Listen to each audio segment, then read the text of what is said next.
to share love in their families. When there's love in the family, there will be greater love in the community. When there's love in the community, there will be love across the entire country. And where there's love, there will be less crime, less acrimony, because love fosters even more love. Love encourages us to look out for each other. So let's share love today and every day of our lives. Thank you, and God bless you.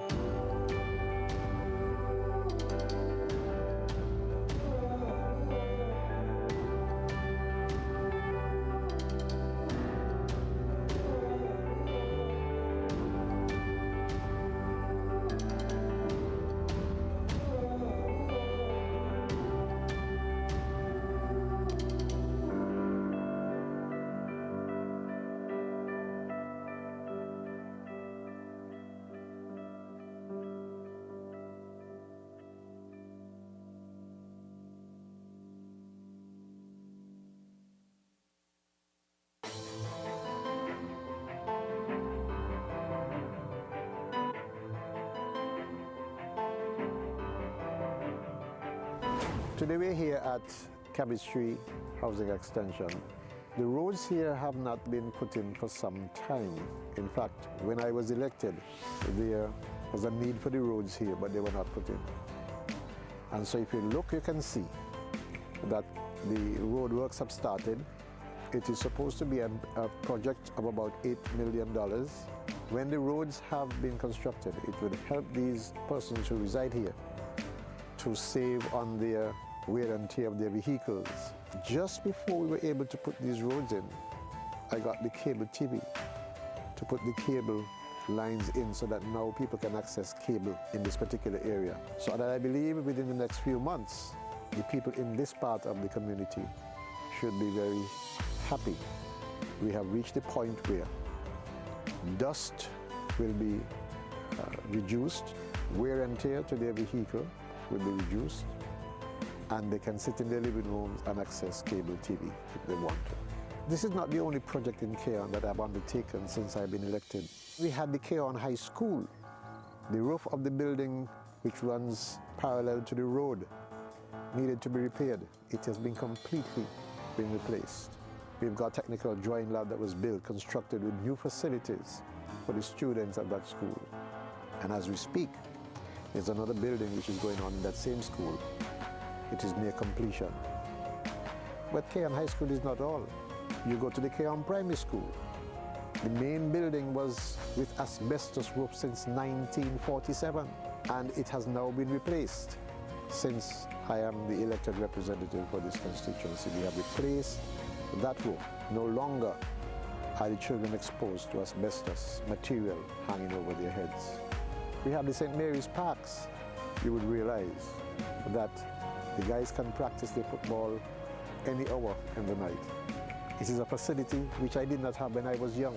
But if you look at the overall assistance program and the help and the development agenda that I've undertaken in this community called Keon, you will recognize that we're working very, very hard to make sure that the quality of life of the individuals of this community is lifted.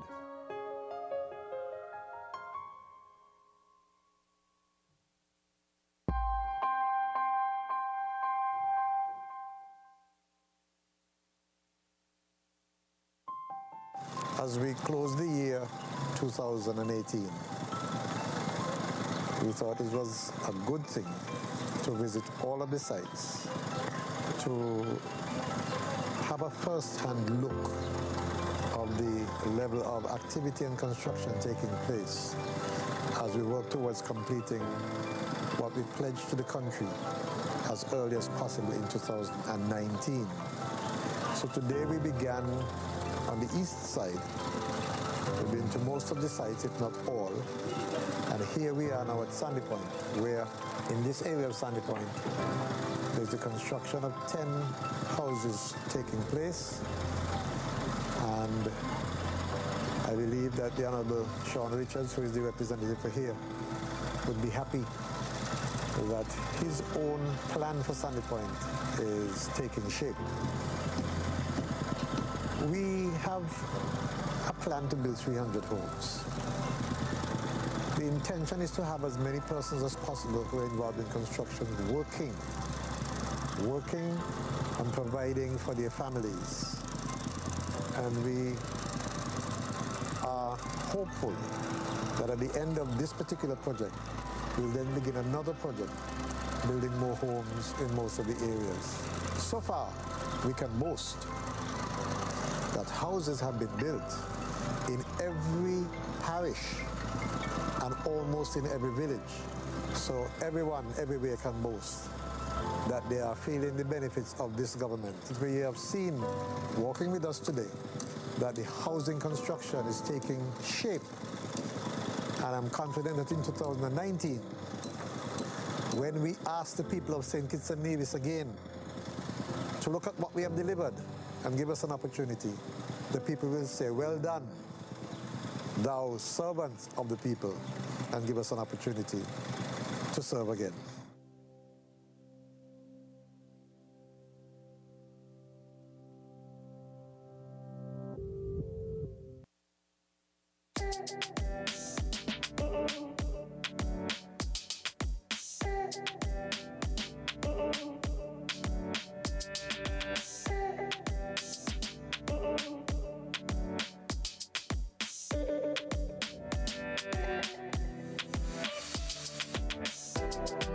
Each year, the disabled, or we say those who are physically challenged and mentally challenged too, they have a day when they go around Bastia, walking through the town, walk a mile in my shoes, they call it. Walk a mile in my shoes gives me the opportunity to see how they live their lives every day. That came home to me when I did those walks with them. Today, I can describe this as a walk a mile in my shoes for those who work at solid waste. Because I've come with them today. We were in St. Peter's. We did some garbage collection there. We went to Connery. We did some garbage collection there. We went to Keys. We did some garbage collection there. Now we're here in Keon and doing some garbage collection. What it has done for me is to give me first-hand, upfront information as to what these guys face every day when they try to dispose of garbage. You might be surprised. The very first garbage bin that I moved, tell me that I have to do something to see if I could encourage people to stay on this job. And if that means looking at their pay, that's what I will do.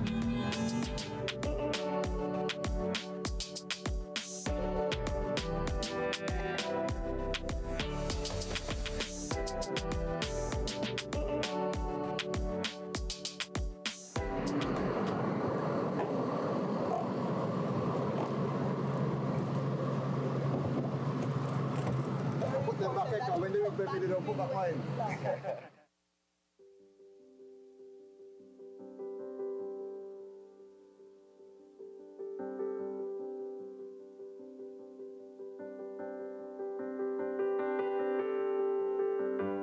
I embarked on a project in my constituency, distributing an item of love. Love between family members and love between constituency representatives and his constituents. I believe we were able to cover ground in Keon, Keys, Connery and St. Peter's. More than 40 persons received today a gift of love. And as I encourage each and every one of them to share love in their families, when there's love in the family, there will be greater love in the community. When there's love in the community, there will be love across the entire country. And where there's love, there will be less crime, less acrimony, because love fosters even more love. Love encourages us to look out for each other. So let's share love today and every day of our lives. Thank you, and God bless you.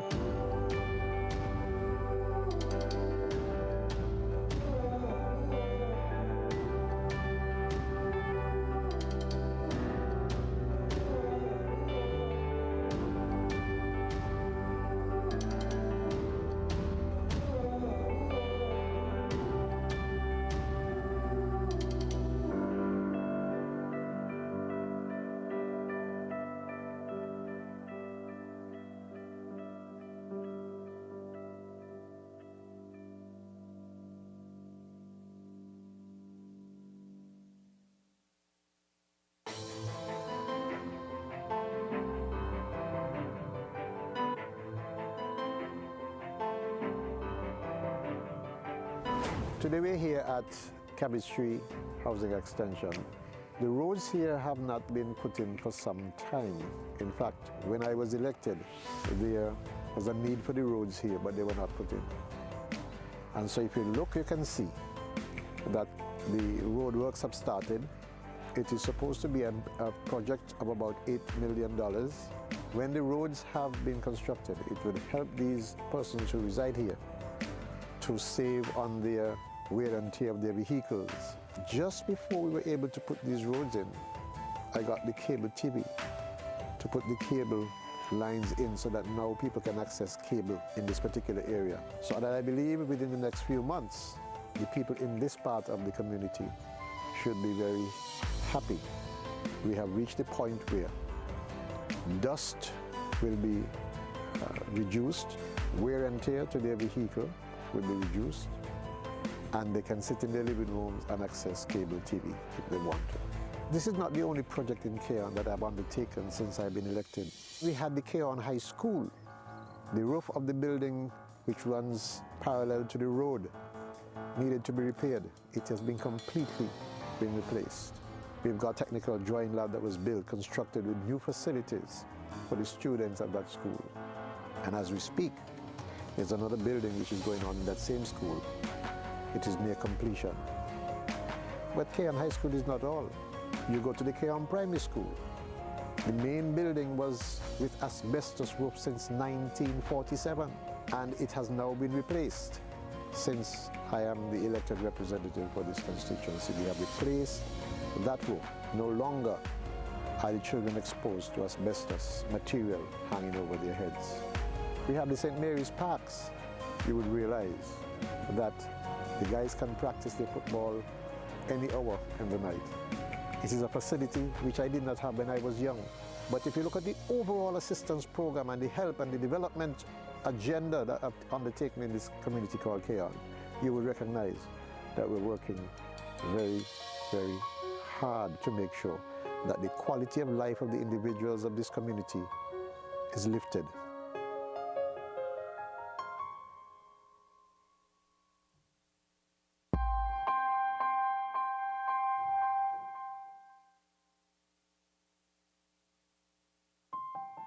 As we close the year 2018, we thought it was a good thing to visit all of the sites, to have a first-hand look of the level of activity and construction taking place as we work towards completing what we pledged to the country as early as possible in 2019. So today we began on the east side. We've been to most of the sites, if not all. And here we are now at Sandy Point, where in this area of Sandy Point, there's the construction of 10 houses taking place. And I believe that the Honorable Sean Richards, who is the representative for here, would be happy that his own plan for Sandy Point is taking shape. We have a plan to build 300 homes. The intention is to have as many persons as possible who are involved in construction working and providing for their families. And we are hopeful that at the end of this particular project, we'll then begin another project, building more homes in most of the areas. So far, we can boast that houses have been built in every parish and almost in every village. So everyone, everywhere can boast that they are feeling the benefits of this government. We have seen, walking with us today, that the housing construction is taking shape. And I'm confident that in 2019, when we ask the people of St. Kitts and Nevis again to look at what we have delivered and give us an opportunity, the people will say, "Well done, thou servant of the people," and give us an opportunity to serve again.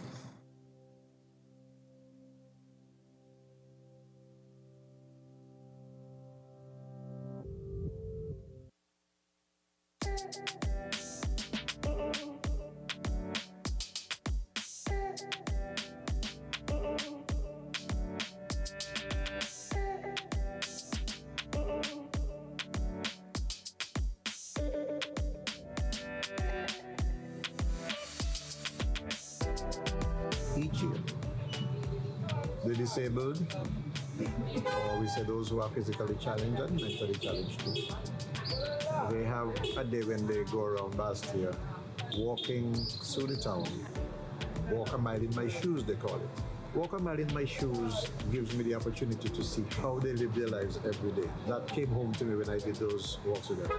Today, I can describe this as a walk a mile in my shoes for those who work at Solid Waste. Because I've come with them today. We were in St. Peter's. We did some garbage collection there. We went to Connolly. We did some garbage collection there. We went to Keys. We did some garbage collection there. Now we're here in Keon and doing some garbage collection. What it has done for me is to give me first-hand, upfront information as to what these guys face every day when they try to dispose of garbage. You might be surprised. The very first garbage bin that I moved, tell me that I have to do something to see if I could encourage people to stay on this job. And if that means looking at their pay, that's what I will do.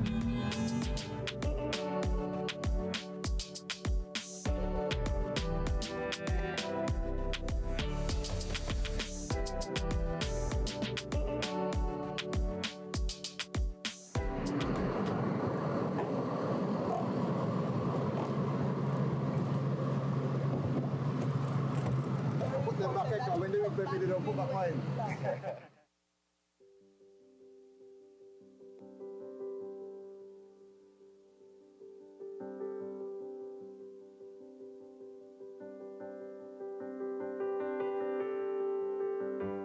I embarked on a project in my constituency, distributing an item of love. Love between family members and love between constituency representatives and his constituents. I believe we were able to cover ground in Keon, Keys, Connery and St. Peter's. More than 40 persons received today a gift of love. And as I encourage each and every one of them to share love in their families. When there's love in the family, there will be greater love in the community. When there's love in the community, there will be love across the entire country. And where there's love, there will be less crime, less acrimony, because love fosters even more love. Love encourages us to look out for each other. So let's share love today and every day of our lives. Thank you, and God bless you.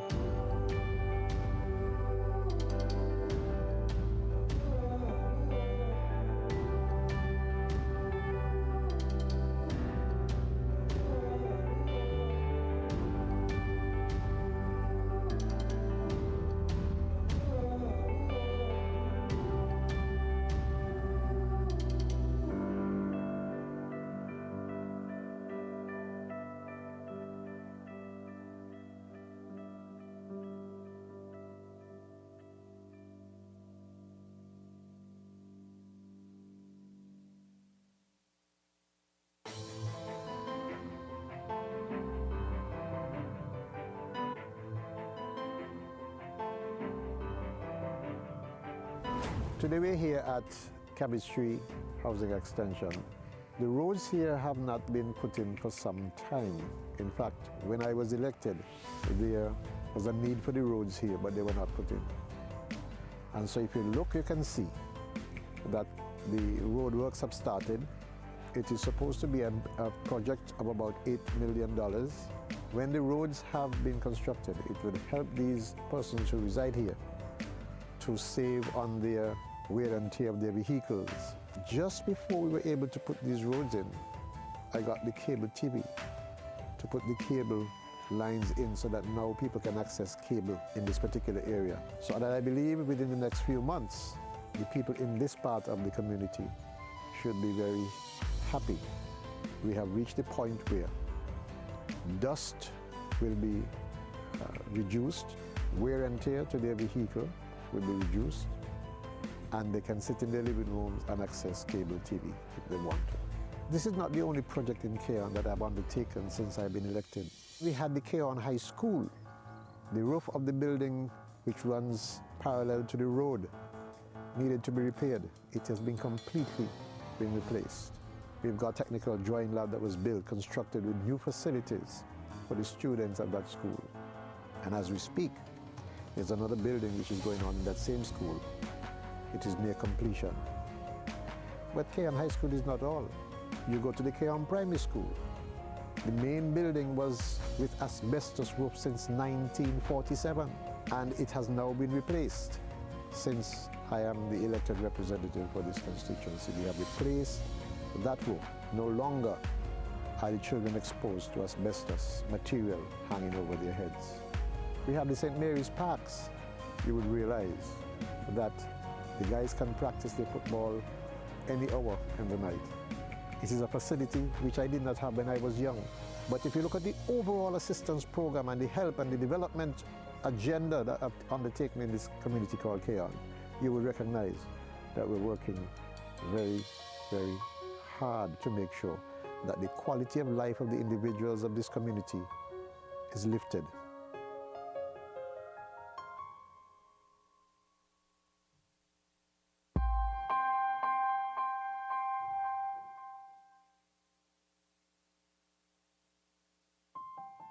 As we close the year 2018,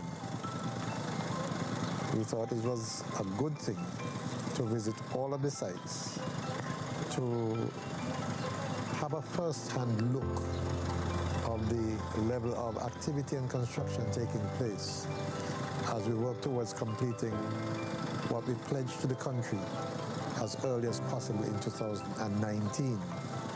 So today we began on the east side. We've been to most of the sites, if not all. And here we are now at Sandy Point, where in this area of Sandy Point, there's the construction of 10 houses taking place. And I believe that the Honorable Sean Richards, who is the representative for here, would be happy that his own plan for Sandy Point is taking shape. We have a plan to build 300 homes. The intention is to have as many persons as possible who are involved in construction working and providing for their families. And we are hopeful that at the end of this particular project, we'll then begin another project, building more homes in most of the areas. So far, we can boast that houses have been built in every parish and almost in every village. So everyone, everywhere can boast that they are feeling the benefits of this government. We have seen, walking with us today, that the housing construction is taking shape. And I'm confident that in 2019, when we ask the people of St. Kitts and Nevis again to look at what we have delivered and give us an opportunity, the people will say, "Well done, thou servant of the people," and give us an opportunity to serve again.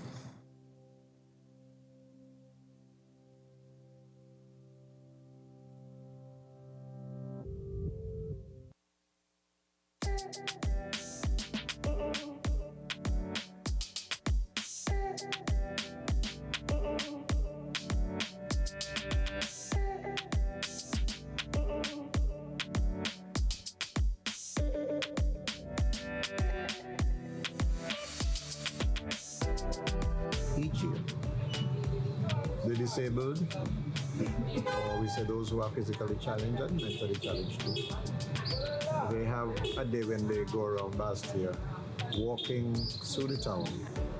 Walk a mile in my shoes, they call it. Walk a mile in my shoes gives me the opportunity to see how they live their lives every day. That came home to me when I did those walks with them.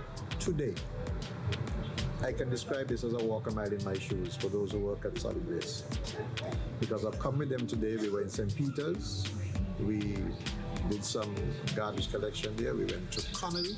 We did some garbage collection there. We went to Keys. We did some garbage collection there. Now we're here in Keon and doing some garbage collection.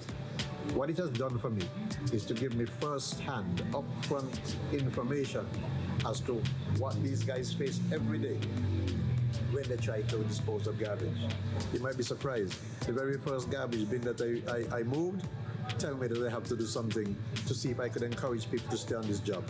And if that means looking at their pay, that's what I will do.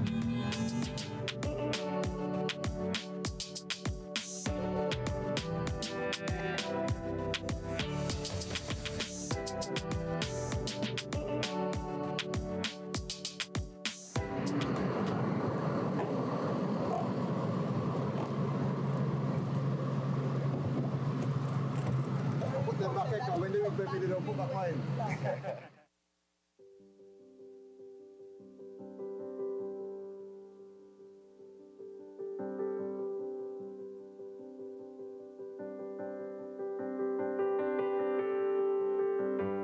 I embarked on a project in my constituency, distributing an item of love. Love between family members and love between constituency representatives and his constituents. I believe we were able to cover ground in Keyon, Keys, Connery and St. Peters. More than 40 persons received today a gift of love. And as I encourage each and every one of them to share love in their families. When there's love in the family, there will be greater love in the community. When there's love in the community, there will be love across the entire country. And where there's love, there will be less crime, less acrimony, because love fosters even more love. Love encourages us to look out for each other. So let's share love today and every day of our lives.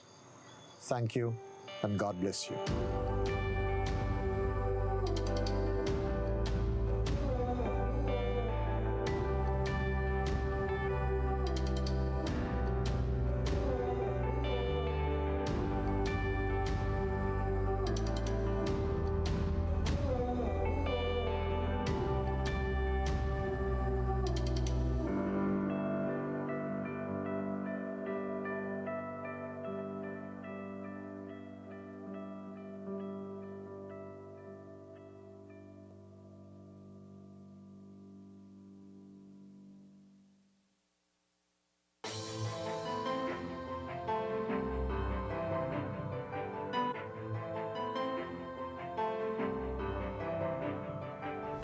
Today we're here at Cabbage Tree Housing Extension. The roads here have not been put in for some time. In fact, when I was elected, there was a need for the roads here, but they were not put in. And so if you look, you can see that the road works have started. It is supposed to be a project of about $8 million. When the roads have been constructed, it would help these persons who reside here to save on their wear and tear of their vehicles. Just before we were able to put these roads in, I got the cable TV to put the cable lines in so that now people can access cable in this particular area. So that I believe within the next few months, the people in this part of the community should be very happy. We have reached the point where dust will be reduced, wear and tear to their vehicle will be reduced, and they can sit in their living rooms and access cable TV if they want to. This is not the only project in Keyon that I've undertaken since I've been elected. We had the Keyon High School. The roof of the building, which runs parallel to the road, needed to be repaired. It has been completely replaced. We've got a technical drawing lab that was built, constructed with new facilities for the students at that school. And as we speak, there's another building which is going on in that same school. It is near completion. But Keyon High School is not all. You go to the Keyon Primary School. The main building was with asbestos roof since 1947, and it has now been replaced since I am the elected representative for this constituency. We have replaced that roof. No longer are the children exposed to asbestos material hanging over their heads. We have the St. Mary's Parks. You would realize that the guys can practice their football any hour in the night. It is a facility which I did not have when I was young. But if you look at the overall assistance program and the help and the development agenda that I've undertaken in this community called Keon, you will recognize that we're working very, very hard to make sure that the quality of life of the individuals of this community is lifted.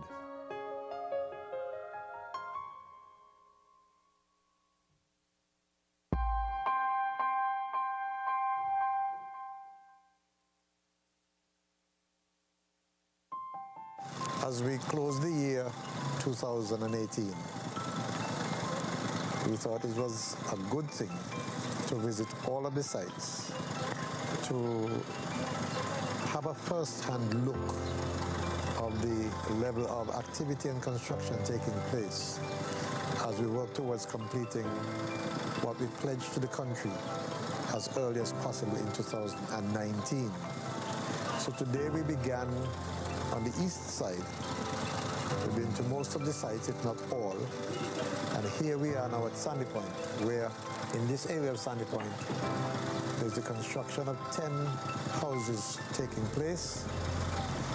And I believe that the Honorable Sean Richards, who is the representative for here, would be happy that his own plan for Sandy Point is taking shape. We have a plan to build 300 homes. The intention is to have as many persons as possible who are involved in construction working and providing for their families. And we are hopeful that at the end of this particular project, we'll then begin another project, building more homes in most of the areas. So far, we can boast that houses have been built in every parish and almost in every village. So everyone, everywhere can boast that they are feeling the benefits of this government. We have seen, walking with us today, that the housing construction is taking shape. And I'm confident that in 2019, when we ask the people of St. Kitts and Nevis again to look at what we have delivered and give us an opportunity, the people will say, "Well done, thou servant of the people," and give us an opportunity to serve again.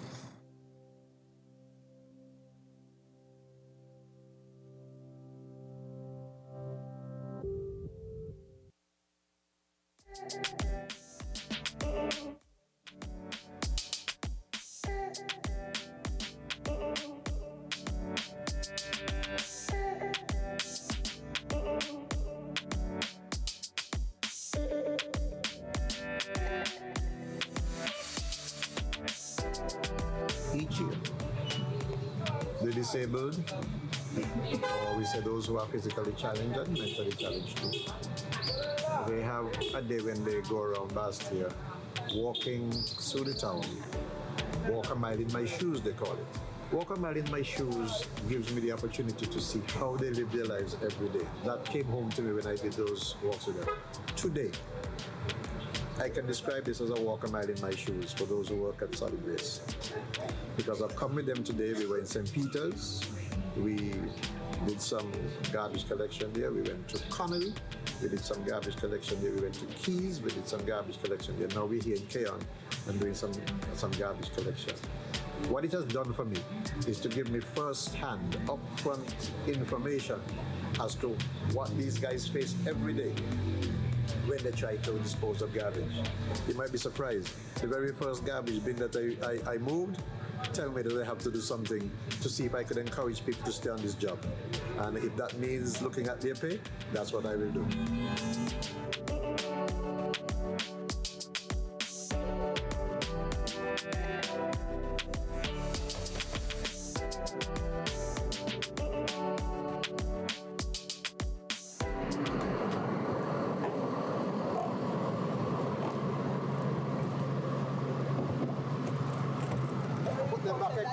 When they don't put back mine.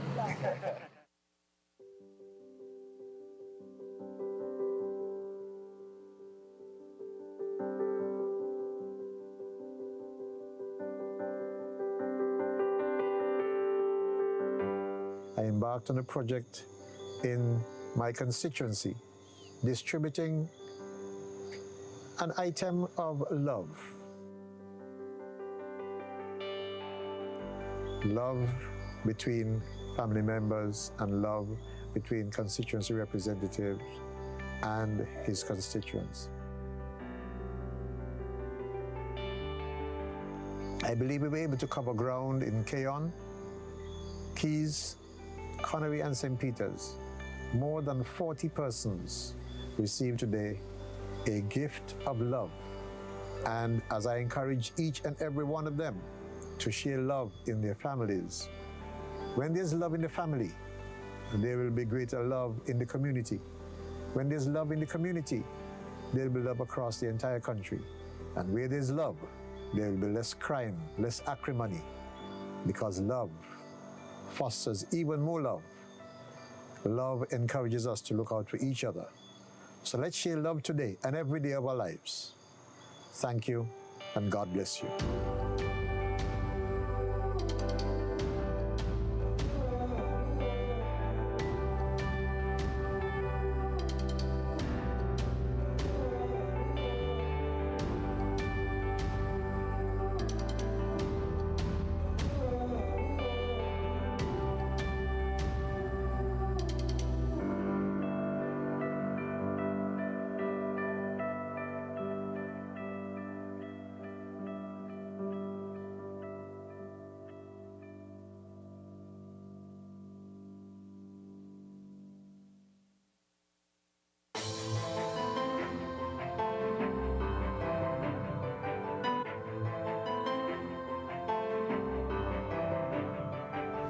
Today we're here at Cabbage Tree Housing Extension.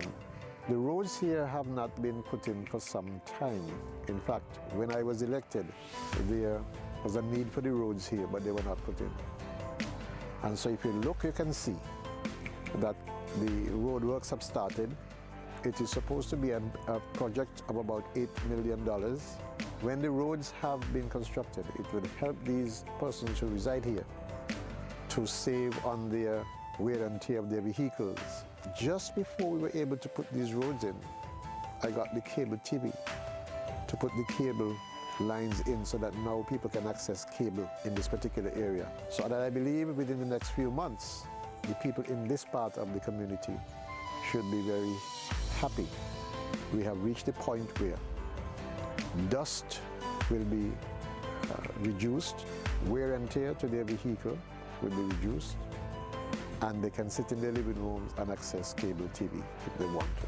This is not the only project in Keyon that I've undertaken since I've been elected. We had the Keyon High School. The roof of the building, which runs parallel to the road, needed to be repaired. It has been completely replaced. We've got a technical drawing lab that was built, constructed with new facilities for the students at that school. And as we speak, there's another building which is going on in that same school. It is near completion. But Keyon High School is not all. You go to the Keyon Primary School. The main building was with asbestos roof since 1947, and it has now been replaced since I am the elected representative for this constituency. We have replaced that roof. No longer are the children exposed to asbestos material hanging over their heads. We have the St. Mary's Parks. You would realize that the guys can practice their football any hour in the night. It is a facility which I did not have when I was young. But if you look at the overall assistance program and the help and the development agenda that I've undertaken in this community called Keyon, you will recognize that we're working very, very hard to make sure that the quality of life of the individuals of this community is lifted.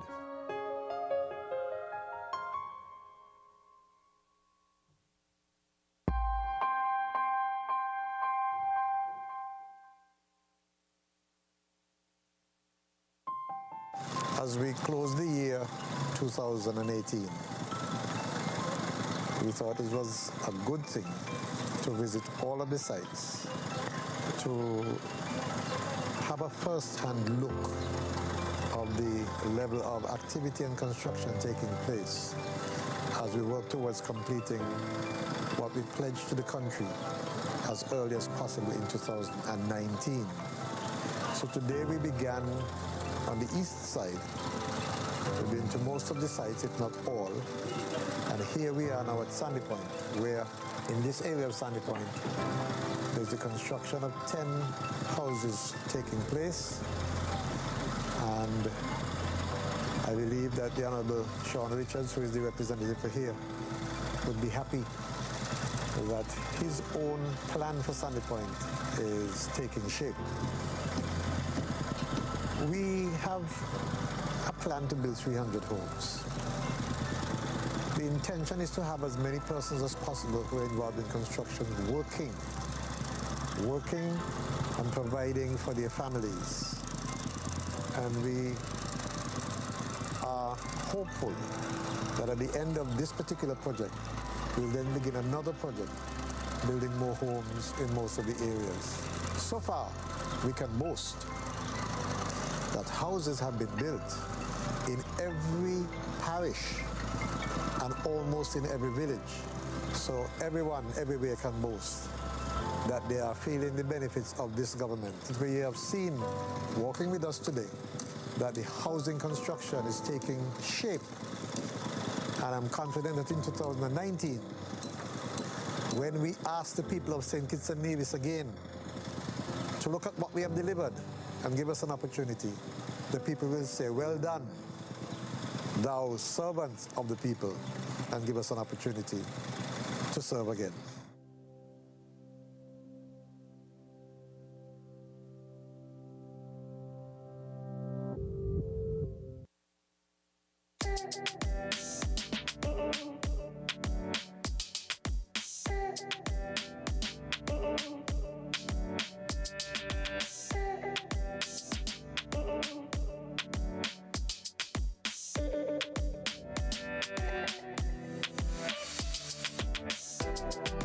Each year, the disabled, or we say those who are physically challenged and mentally challenged too, they have a day when they go around Bastia, walking through the town, walk a mile in my shoes, they call it.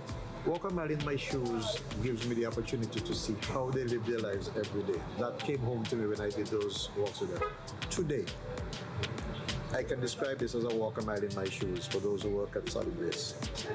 Because I've come with them today. We were in St. Peter's. We did some garbage collection there. We went to Connell. We did some garbage collection there. We went to Keys. We did some garbage collection there. Now we're here in Keon and doing some garbage collection. What it has done for me is to give me first-hand, upfront information as to what these guys face every day when they try to dispose of garbage. You might be surprised. The very first garbage bin that I moved, tell me that I have to do something to see if I could encourage people to stay on this job. And if that means looking at their pay, that's what I will do.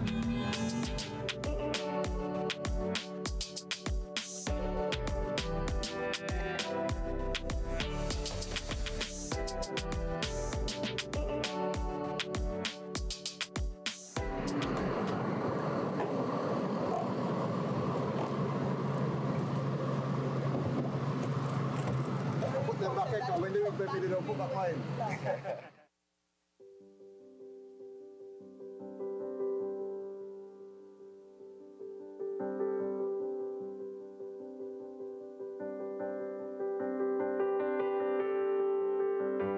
I embarked on a project in my constituency, distributing an item of love.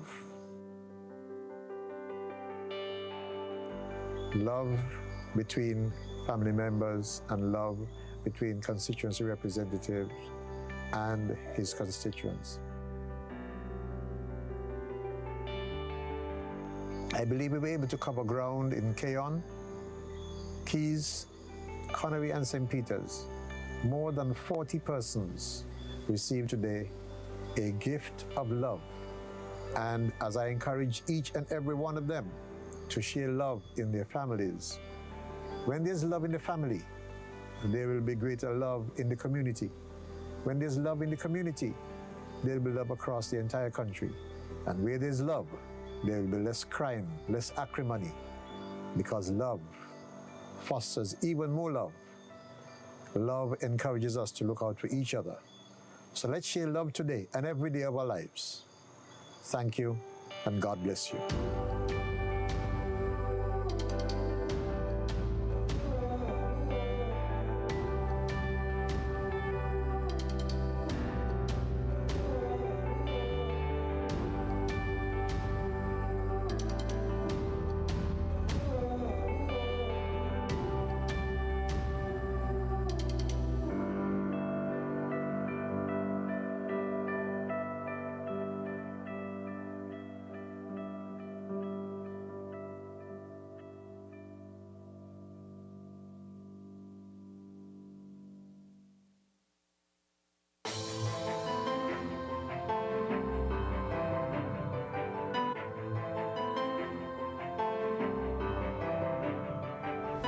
Today we're here at Cabbage Tree Housing Extension.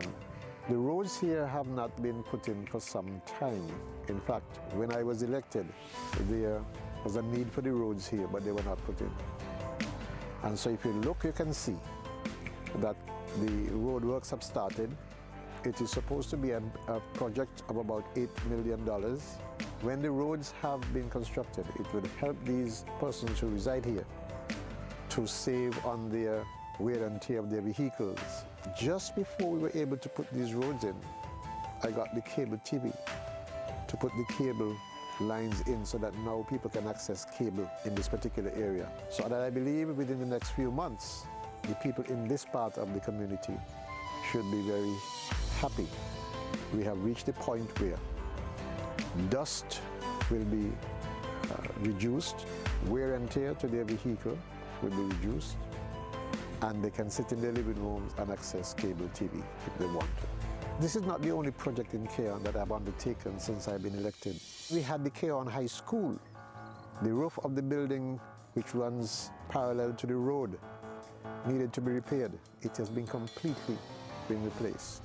We've got a technical drawing lab that was built, constructed with new facilities for the students at that school. And as we speak, there's another building which is going on in that same school. It is near completion. But Keon High School is not all. You go to the Keon Primary School. The main building was with asbestos roof since 1947, and it has now been replaced since I am the elected representative for this constituency. We have replaced that roof. No longer are the children exposed to asbestos material hanging over their heads. We have the St. Mary's Parks. You would realize that the guys can practice their football any hour in the night. It is a facility which I did not have when I was young.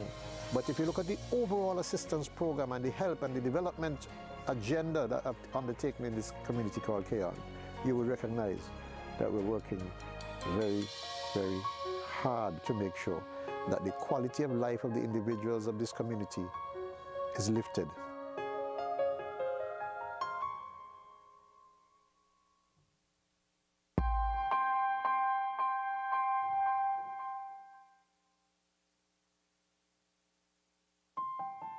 As we close the year 2018, we thought it was a good thing to visit all of the sites, to have a first-hand look of the level of activity and construction taking place as we work towards completing what we pledged to the country as early as possible in 2019. So today we began on the east side. We've been to most of the sites, if not all. And here we are now at Sandy Point, where in this area of Sandy Point, there's the construction of 10 houses taking place. And I believe that the Honorable Sean Richards, who is the representative for here, would be happy that his own plan for Sandy Point is taking shape. We have a plan to build 300 homes.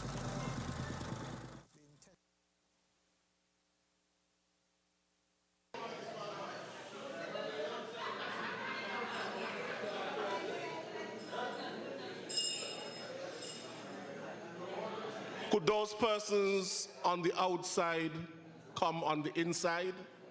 Much appreciated.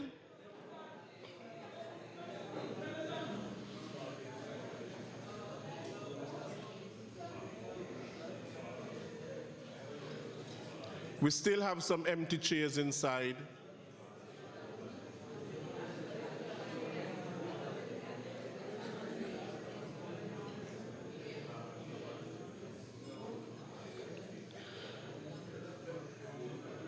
Okay, let us stand for the national anthem.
To remain standing for the invocation, which will be done by Miss Sandra.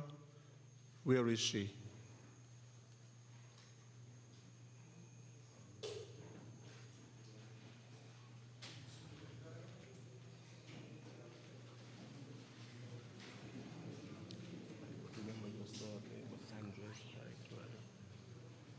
Let us pray.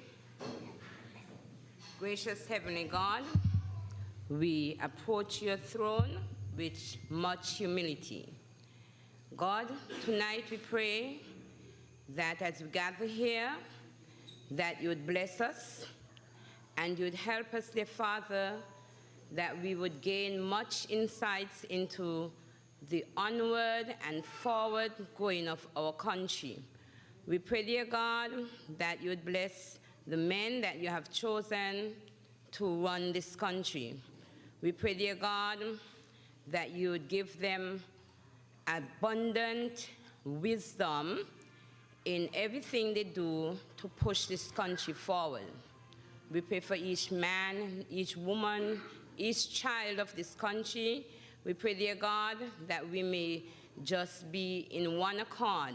We may just be in unity, and that we would trust you for everything that we do and everything that we look forward to.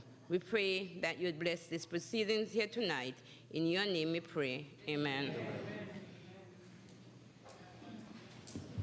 Could you be seated?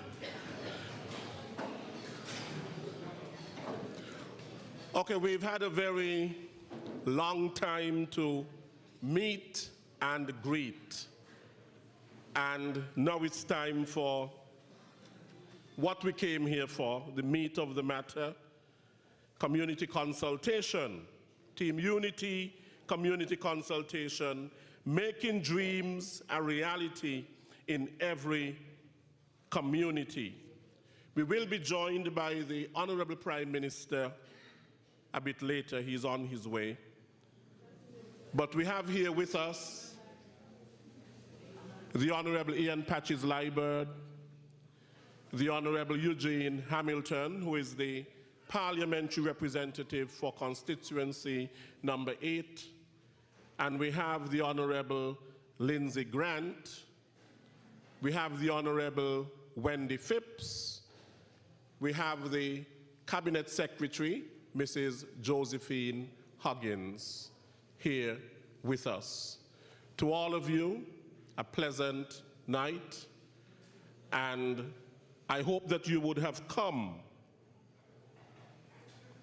out tonight to really share your concerns and so on. Community consultation. Consultation means dialogue and discussion. So we are here to have a dialogue, we are here to have a discussion. It is an opportune time and the opportunity for you to share with your government, your parliamentary representative, what is working and what is not working, and how the relationship can be better. There is no perfect community. There is no perfect constituency because there is no perfect constituent and there is no perfect representative. But if there is that desire to come together in unity, to work together, our communities will be better united and stronger. Public consultations are a key feature of effective policy making. They are a way by which the government can better serve you. So tonight, the most important person in the room is who? The most important person in the room is you. Not these people up here. The most important person in the room is you. And you deserve answers to your questions and a listening ear to your concerns, your queries, and your comments. Isn't that so? Yes. Right. So we are going to get the ball rolling with a 3-minute video presentation and introduction of the first presenter, who would be your parliamentary representative, the Honorable Eugene Hamilton. Yeah. A 3-minute video presentation.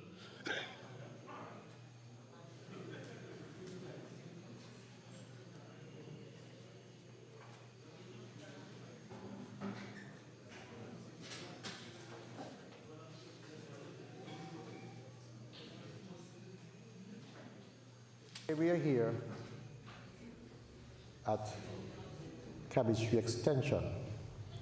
It is a housing area which involves some housing done by NHC as well as some private owners. But the roads here have been, you want me to start again? Just look at him, talk at him. Oh, talk at him. Yeah, when you're ready, tell me.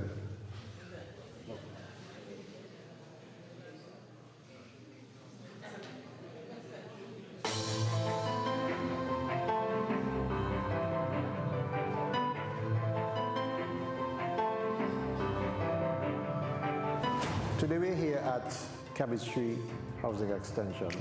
The roads here have not been put in for some time. In fact, when I was elected, there was a need for the roads here, but they were not put in. And so if you look, you can see that the road works have started. It is supposed to be a project of about $8 million. When the roads have been constructed, it will help these persons who reside here to save on their wear and tear of their vehicles. Just before we were able to put these roads in, I got the cable TV to put the cable lines in so that now people can access cable in this particular area. So that I believe within the next few months, the people in this part of the community should be very happy. We have reached a point where dust will be reduced, wear and tear to their vehicle will be reduced, and they can sit in their living rooms and access cable TV if they want to. This is not the only project in Keon that I've undertaken since I've been elected. We had the Keon High School. The roof of the building, which runs parallel to the road, needed to be repaired. It has been completely replaced. We've got a technical drawing lab that was built, constructed with new facilities for the students at that school. And as we speak, there's another building which is going on in that same school. It is near completion. But Keon High School is not all. You go to the Keon Primary School. The main building was with asbestos roof since 1947, and it has now been replaced since I am the elected representative for this constituency. We have replaced that roof. No longer are the children exposed to asbestos material hanging over their heads. We have the St. Mary's Parks. You would realize that the guys can practice their football any hour in the night. It is a facility which I did not have when I was young. But if you look at the overall assistance program and the help and the development agenda that are undertaken in this community called Keon, you will recognize that we're working very, very hard to make sure that the quality of life of the individuals of this community is lifted.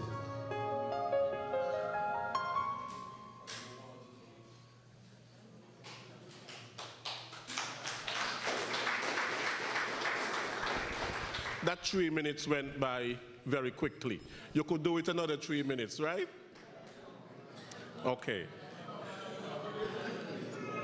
Now, that is what you call development in communities. And that is what you call representation. The government was elected to serve you, to serve your interests first and foremost, not their interests. Your interests first and foremost. And when I look at that video, you know, nowadays everybody using drones, and everything looks so lovely from above, doesn't it? Everything looks really nice from above. I wonder if that is how, when God looks at us from above, everything looks nice.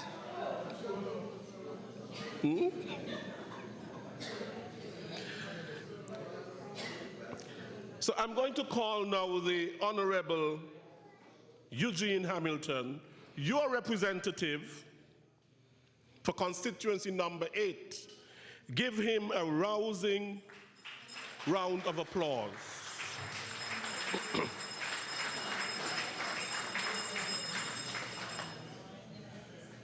Thank you, Mr. Chairman. The Venerable Lesroy Williams. I wouldn't give you the reason why I said venerable, but I'm sure some of you will know. Let me take the opportunity to welcome to his hometown the Honorable Ian Patches Liebert, Minister of Public Infrastructure.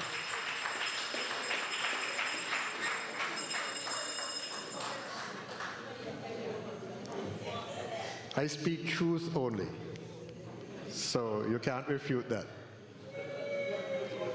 Let me also take the opportunity to welcome my colleague minister, who has roots here in Keon as well, the Honorable Lindsay Fitzpatrick Grant.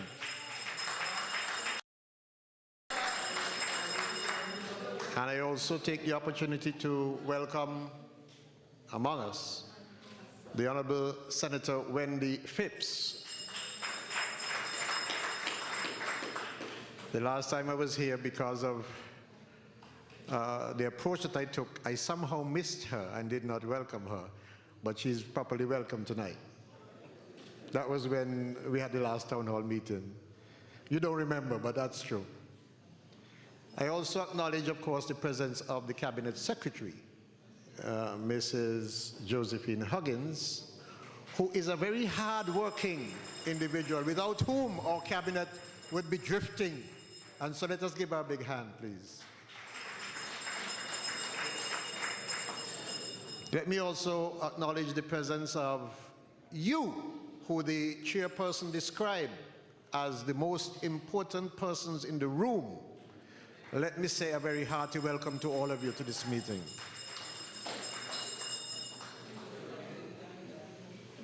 And having said welcome, let me also say good night to all of you. Again, let me say good night to all of you. Thank you.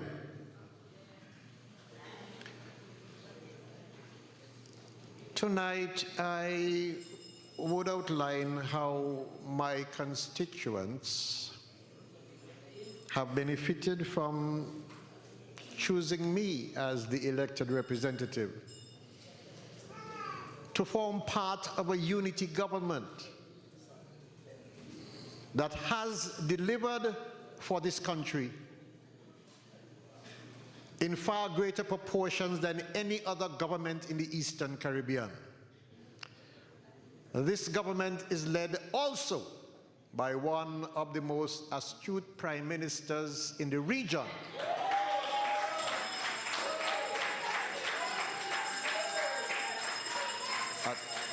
At this time, he is the chairman of CARICOM, in a time when CARICOM needs leadership, especially in dealing with the crisis to do with Venezuela.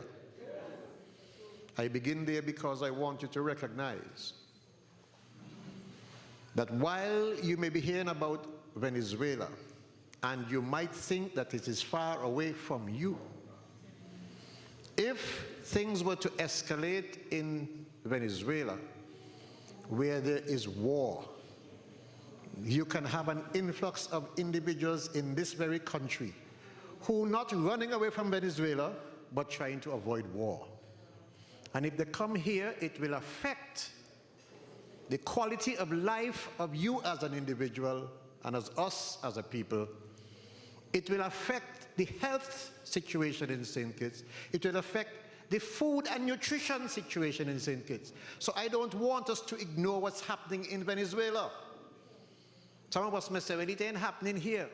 But it is not yet on your, it's on your doorstep.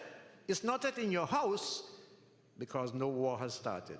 So let's not ignore it. Let's pay attention. Let's give support to the Prime Minister and CARICOM, pursuing the vision that they see for Venezuela, which is a peaceful resolution of what's taking place there. For that reason, I want to congratulate the Prime Minister on his leadership of CARICOM at this time. And I will take the opportunity for us to pause and to welcome the presence of the Prime Minister,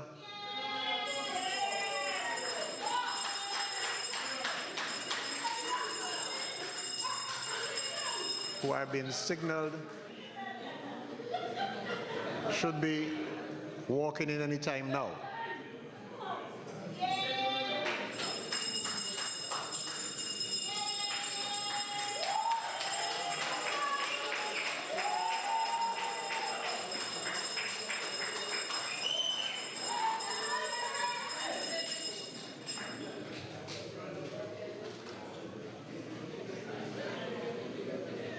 Thank you. Let us give the Prime Minister a big hand, as I said before, for his leadership.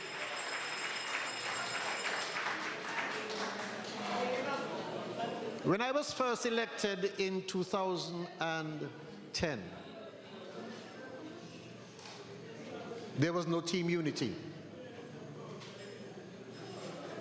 Let me repeat that. When I was first elected in 2010, there was no team unity.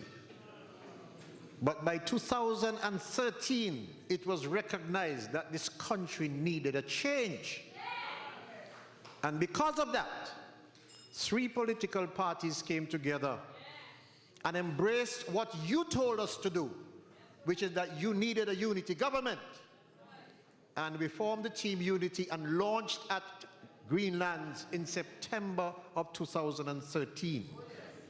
From that day forward, this nation has gone through a transformation that no other government could have brought.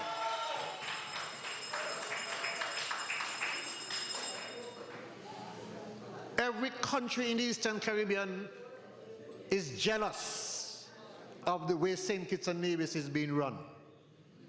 And that is why today, when you hear me begin with the Prime Minister and give him such kudos, it's because his leadership has brought us this far, and his leadership will take us for the next journey.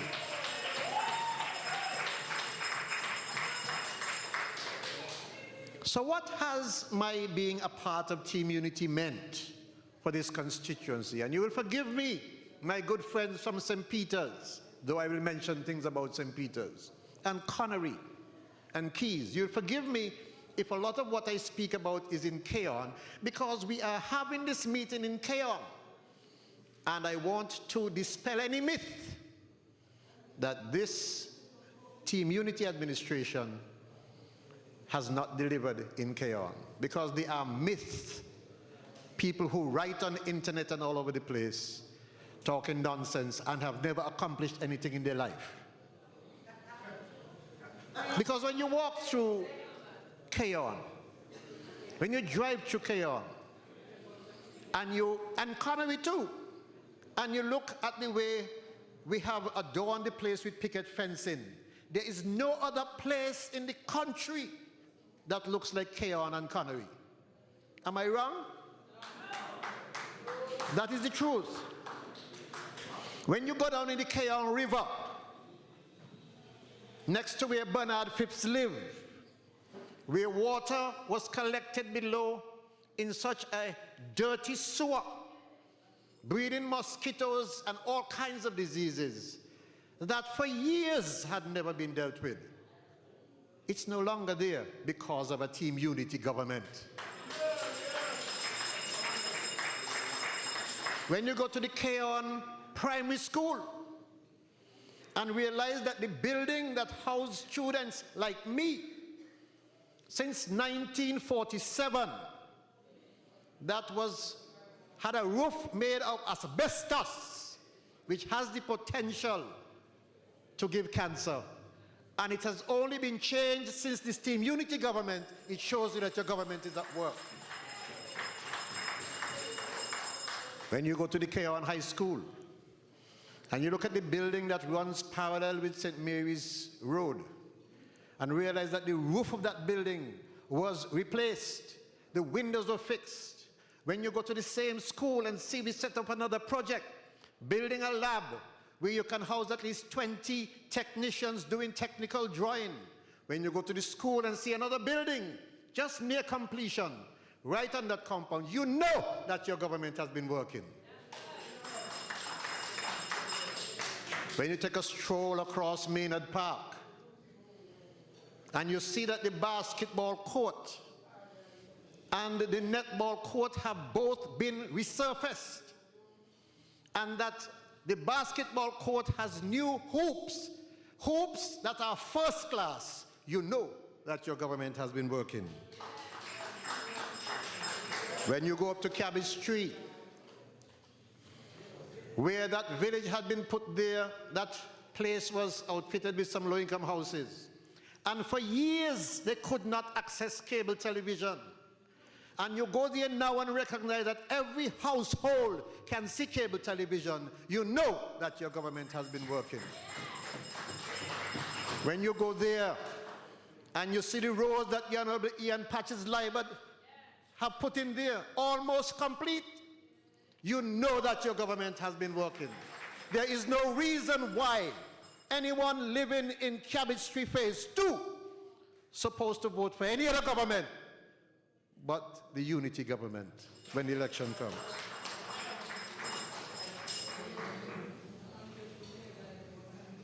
When you go to the Keon Cemetery, Lord, it used to be a sore eye. Mr. Leroy Hodges in here? Where is he? Leroy, you must be inside the building, because I want to give you credit for marshalling the forces so that when you go to the cemetery, you see how clean it looks. It is for the first time that the sanitation of the cemetery is worthy. It looks worthy. It is reflective of how we think in Team Unity. A clean, honest, upright government look to make sure that the country is clean and that we are healthy. When you go to St. Mary's Parks and you realize that it is the third place in the country, second during the People's Action Movement, PLP, and CCM term. Second, during this unity term, the second place to get lighting where you could play sports all in the night, you know your government is working.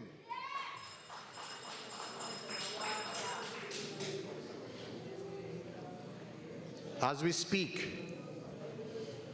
we did some housing in Cunningham Heights, and as we speak, the work is going on to complete the roads in that project to avoid persons who live below who gets their houses full with water every time. When you go back to the same St. Mary's Parks, the pavilion had no roof on it practically. It has been fully repaired and restored. When you go and look at land distribution, in this constituency alone, 235 persons have benefited from land distribution under this Team Unity administration. It might sound like a modest number to you, but when you look and see that there were already nearly 1,000 people with land that they have not been able to access, it is a significant number, and I'll come back to those roads in a minute. When you look at the houses constructed in this constituency, some people might make you feel like it's 5. But I'm here to tell you, as we speak, we have already crossed 60 in this constituency, 50 in my neighboring constituency 7. This government is working.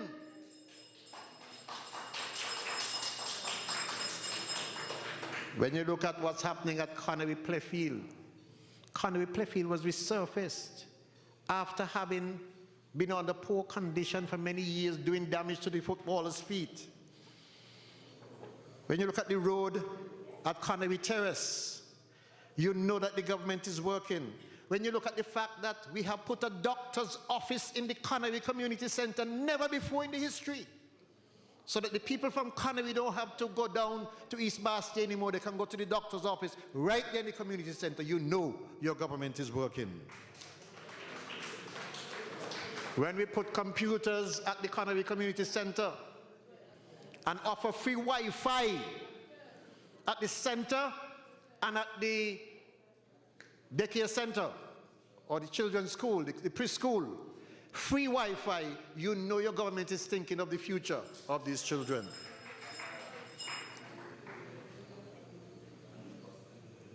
When we go to Keys and recognize that we have resurfaced the basketball court and put new hoops, you know your government is working. When you go nearby to the bus stand, where fellows do their hanging out and come together, congregate to talk about local issues, and you see that it is properly lighted for the first time ever, you know your government is working.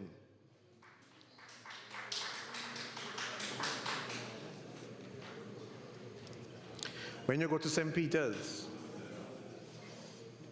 and you see that the community center has been repaired, and that for the first time the flooring is properly tiled. I mean, it might seem simple, but for all these years you had the community center and you couldn't walk in it properly. But now it's properly tiled, you know your government is working. When you go to the Douglas grounds, the Douglas Playfield, and you see that the fence is being replaced. When you go to the one at the community center, the fence is replaced. When you go to where the footballers play, and you see that pavilion is being refurbished, you know your government is working. I have a huge constituency, you know. 3 different, almost 4 cities. Keon City, Connery City, and St. Peter's City. And that is why perhaps sometimes you may say you don't see me in one city. When I'm not in one, I'm in the other one. I'm in all cities.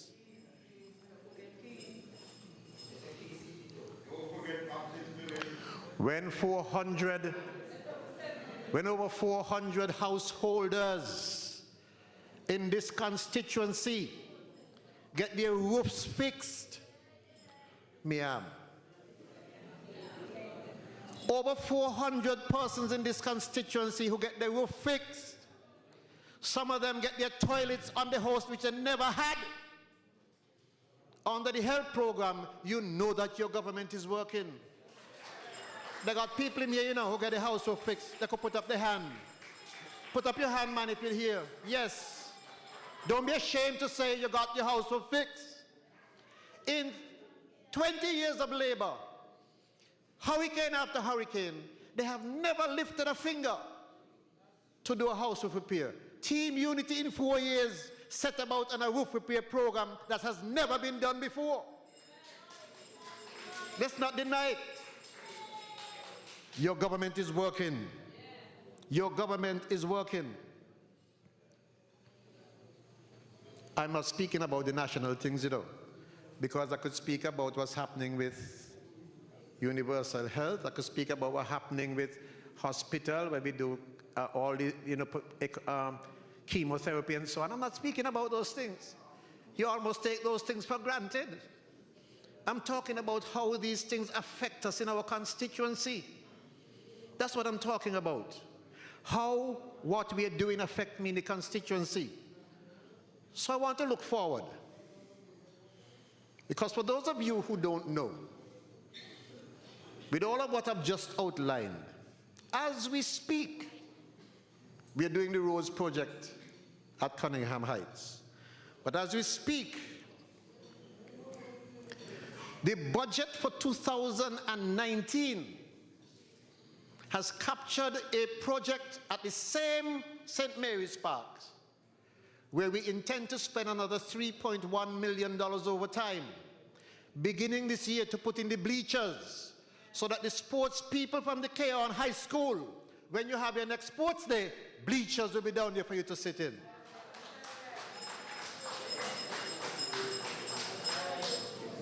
When you look in the same budget for 2019, those persons in Connery, I know you need some way to change when you are playing your games.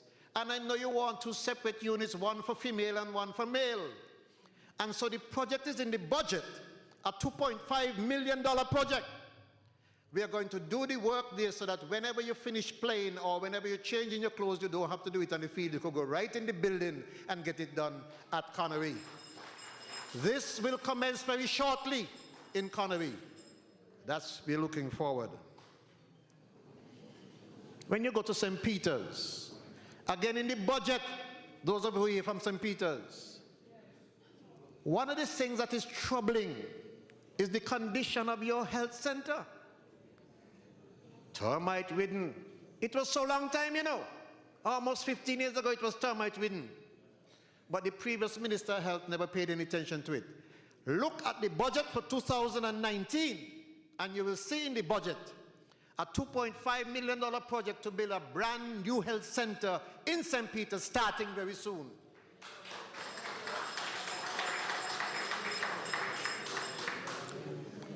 When you look at the works coming to Keon and you see the land being prepared down there, you know, near Holland Gut, those of you who know where Holland Gut is, there's a project there we call Holland Retreat. Work is going on there right now, where lands will be available for sale to persons who are still searching for land. And indeed, there'll be a few lots there where NHC, the National Housing Corporation, will get an opportunity to build a few, so that we can satisfy those who don't have land, but only need house and land.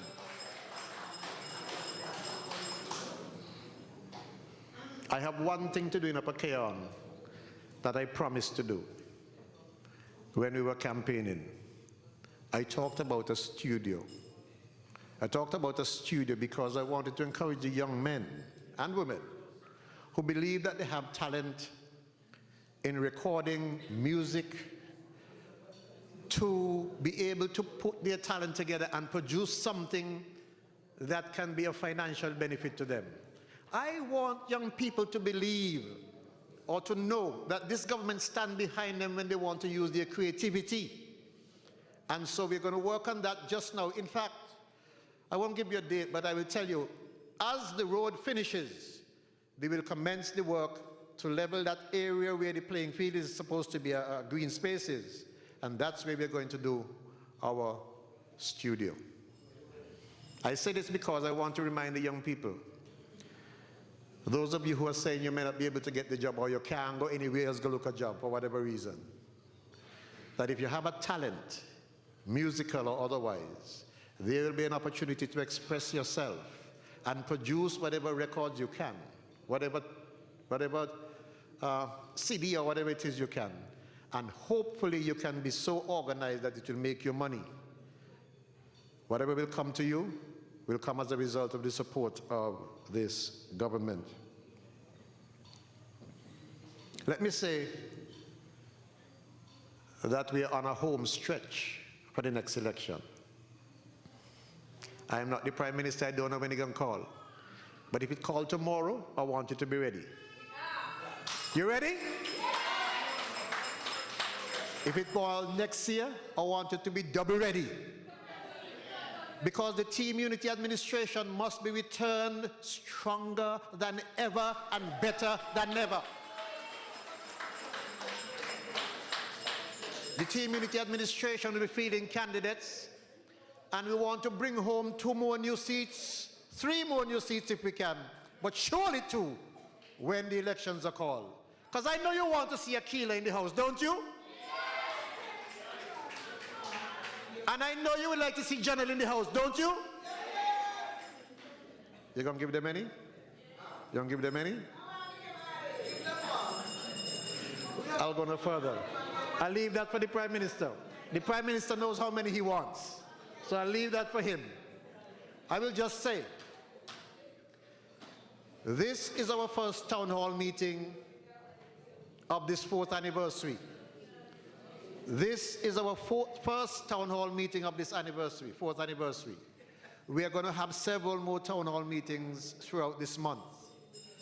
Starting, of course, with a national event on Sunday when PLP will have its convention, which I want every one of you to turn out to, the convention of the People's Labour Party, because I am going to be there.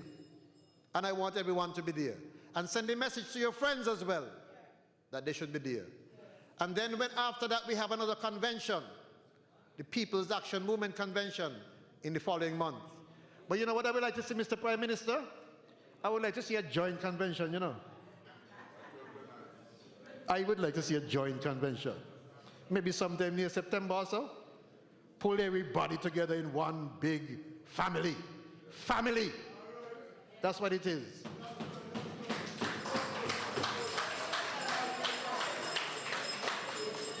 Let me therefore thank you all for coming here this evening and listening. And as you realize, there are 101 things I could speak about, but I just wanted to give you a taste to let you appreciate, and I want more times for questions, for you to appreciate that your government is every single day and night, sometimes 2 o'clock in the night, the Prime Minister is still up working, and 3 o'clock. You all don't know that, but I know that. Because sometimes you see the WhatsApp. Ask Ms. Huggins if you think it's joke I'm making. All night he up working for you, thinking about how he's going to deliver for you. And so, I want us to get ready, get prepared, because the day is coming when the question will be asked of you to return the Team Unity government, and I look forward to your support. Thank you very much.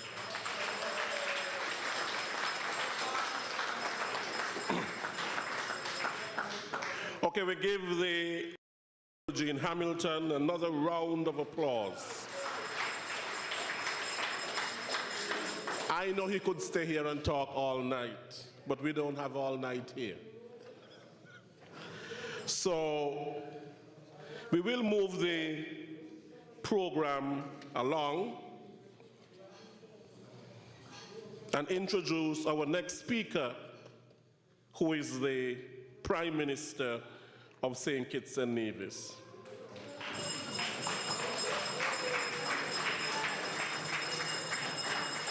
Of course, he's no stranger to you, and he's one of the most popular. What is the most popular? He is the third and current Prime Minister of St. Kitts and Nevis, in office since 2015. He was born and he grew up in the rural village of where? What we call? Taba. Taba. Last year, he celebrated 25 years as a parliamentarian. A long time. He has held various cabinet posts, including Minister of Agriculture, the post presently held by the Honorable Eugene Hamilton, Lands and Housing,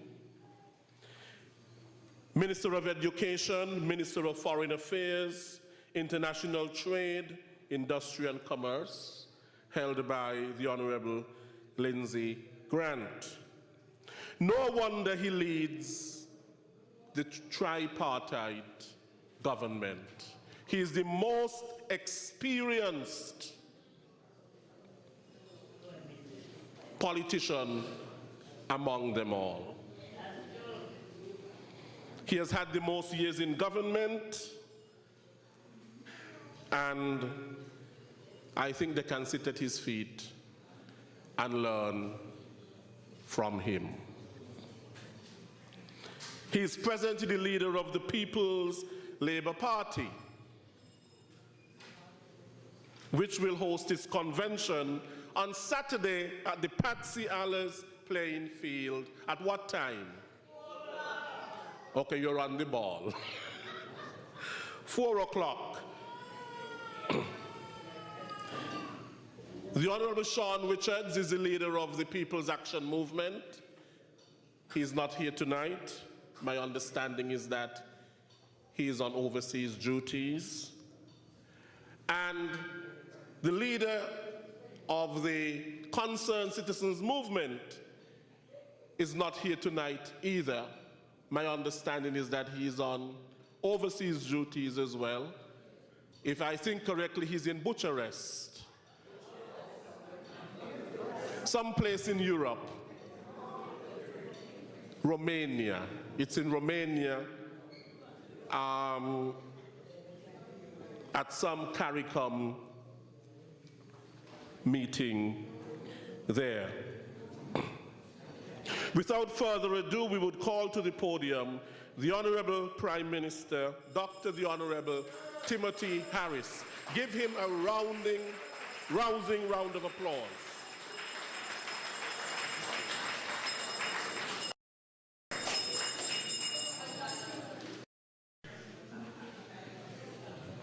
Thank you very much, Mr. Master of Ceremonies. Let's give Mr. Williams a round of applause for so ably presiding over tonight's town hall.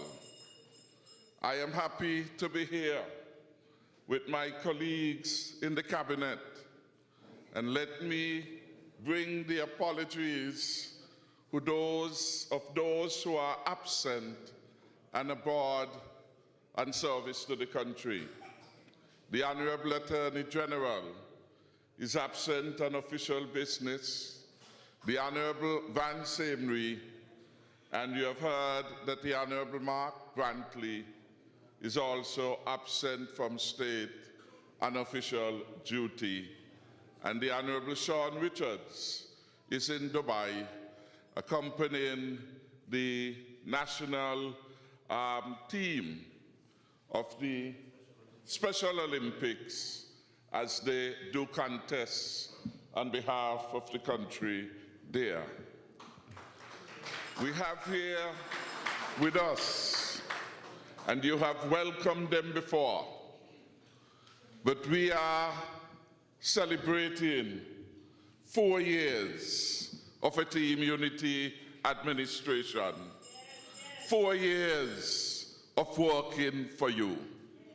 And it would be remiss of me if I did not commend this hard-working team of men and women who have been working for you, the people of St. Kitts and Nevis.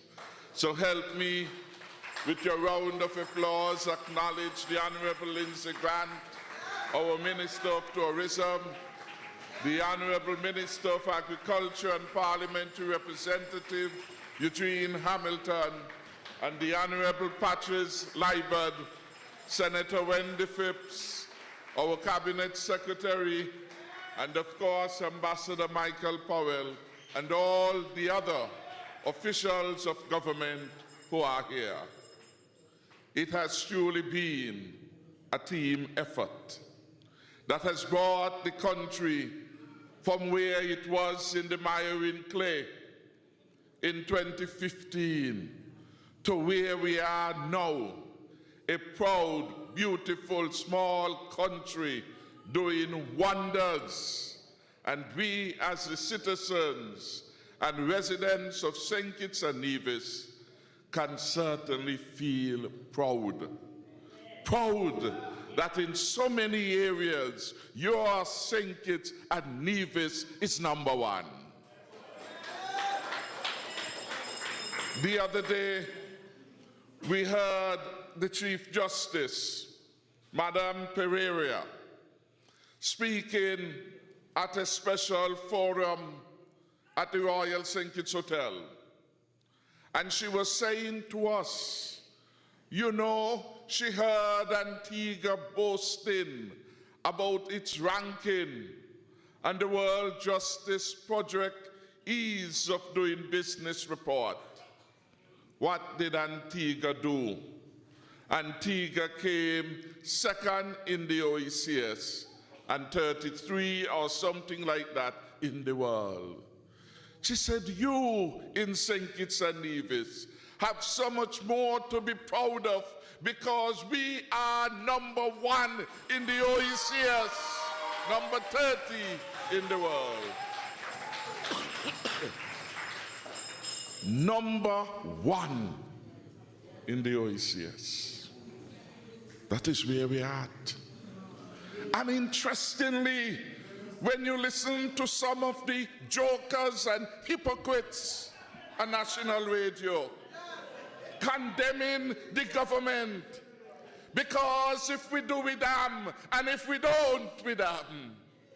And they say one of the areas of anxiety for them is the matter of good governance. And I ask how easy those guys forget from whence they came.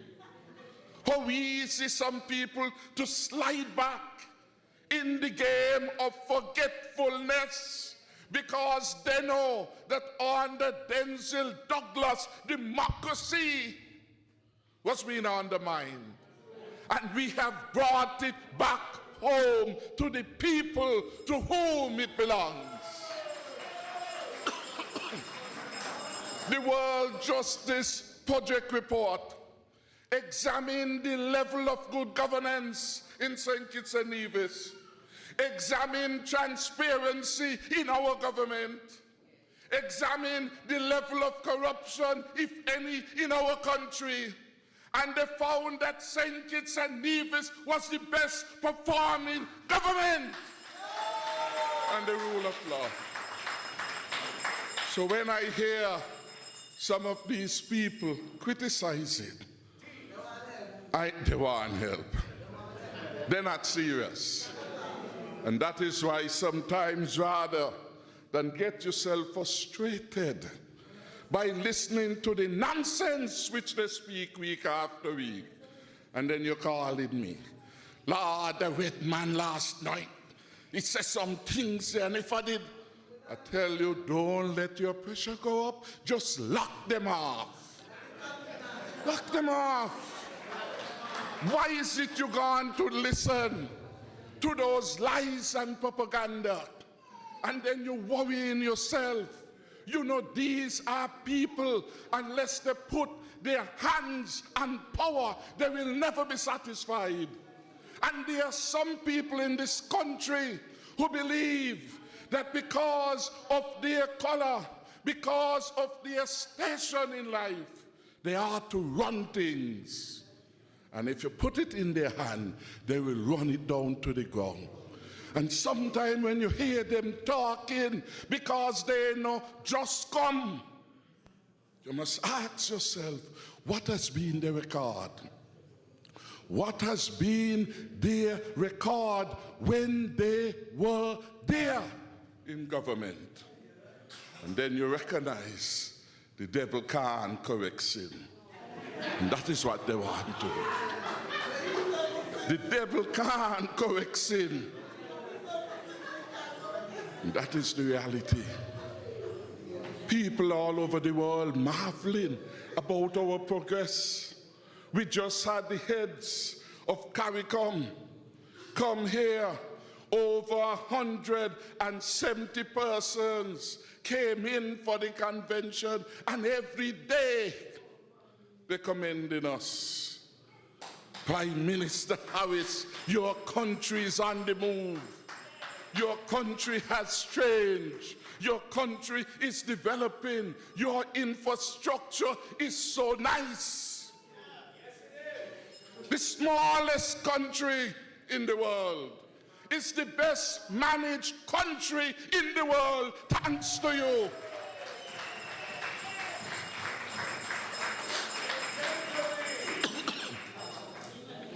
And you know, you listen to the news, you hear what is happening elsewhere, you hear over 3,500 persons put out of work in Barbados because they are under an IMF program.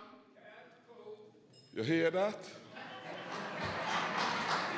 You hear what portends to happen when LIAT begins its restructuring program. What will happen to wages and jobs in other countries? You hear what is happening in Trinidad and Tobago and elsewhere, and you pause in amazement to say, under Dr. Timothy Harris, month after month, our civil servants go home with their pay. Because we are managing our country well. We're managing it so well that nowhere else in the world has any government provided a 13-month salary in the manner in which we have done it back to back.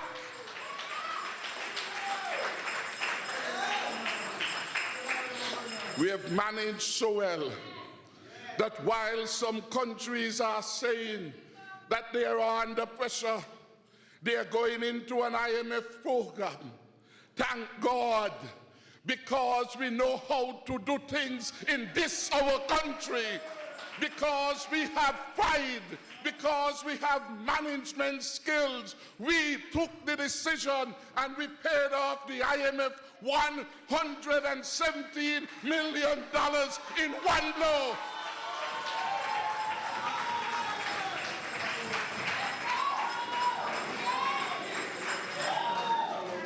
I did that to signal to the country and the rest of the world that never again with St. Kitts and Nevis be so recklessly managed as it was by Denzel Douglas, so that we had to go a begging to the IMF for over $250 million to pay salaries for civil servants. Never again it will happen on the team unity. Lest we forget from whence we came. We have a lot of things about which we can be proud. When the IMF was here, they said that water had to go up 600%. That is Douglas' record. They said that electricity had to go up 85%. That is Douglas' record. It was right here in Keon that Douglas called a meeting, and with his hypocrisy, he encouraged the people of the party to come out for Labor Day to march. against the high cost of electricity. He said, oh Lord, oh, he didn't know what so high the electricity is. And when he asked, who will march with him? It was John Mitchum, who is here somewhere, see John there, who said to him, come march with you? You think we're stupid? You think this all fools there? You think this all fools there? Is you carry it up, just as you carry it up, you could take it back down. He has never forgiven John up to today. But John don't mind. Sunday, he went to church, I am told. And at the church, he said that 3 years in opposition or 4, he even forget how long he there. He said 3, but it's 4 now and counting. Since he has been in opposition, he learned a couple things. And one of it, he said that he have to forgive. Well, up to yet he ain't forgive John.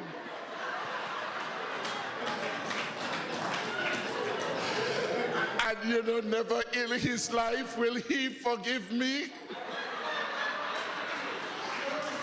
So, talk is cheap. Whiskey, the ambassador would say, costs money. And that is the problem. They have a credibility crisis. And they know, having wasted the time of the people of the country, they stand zero chance of getting back into office. Because the people of Cayon, like the people of Connery and Keys, will not go back to their vomit. They will not go back to that which they have rejected. They will not.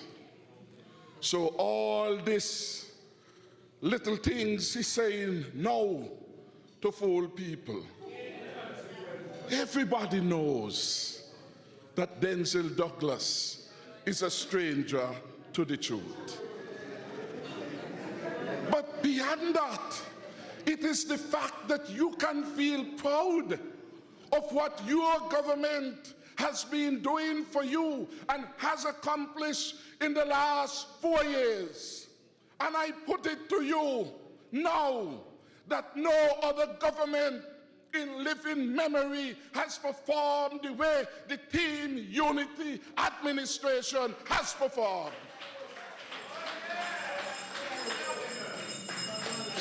We have a record to talk about in financial management. That is why when sometimes they talk in stupidness, oh, they want to see IMF report. Me know IMF. Me know IMF.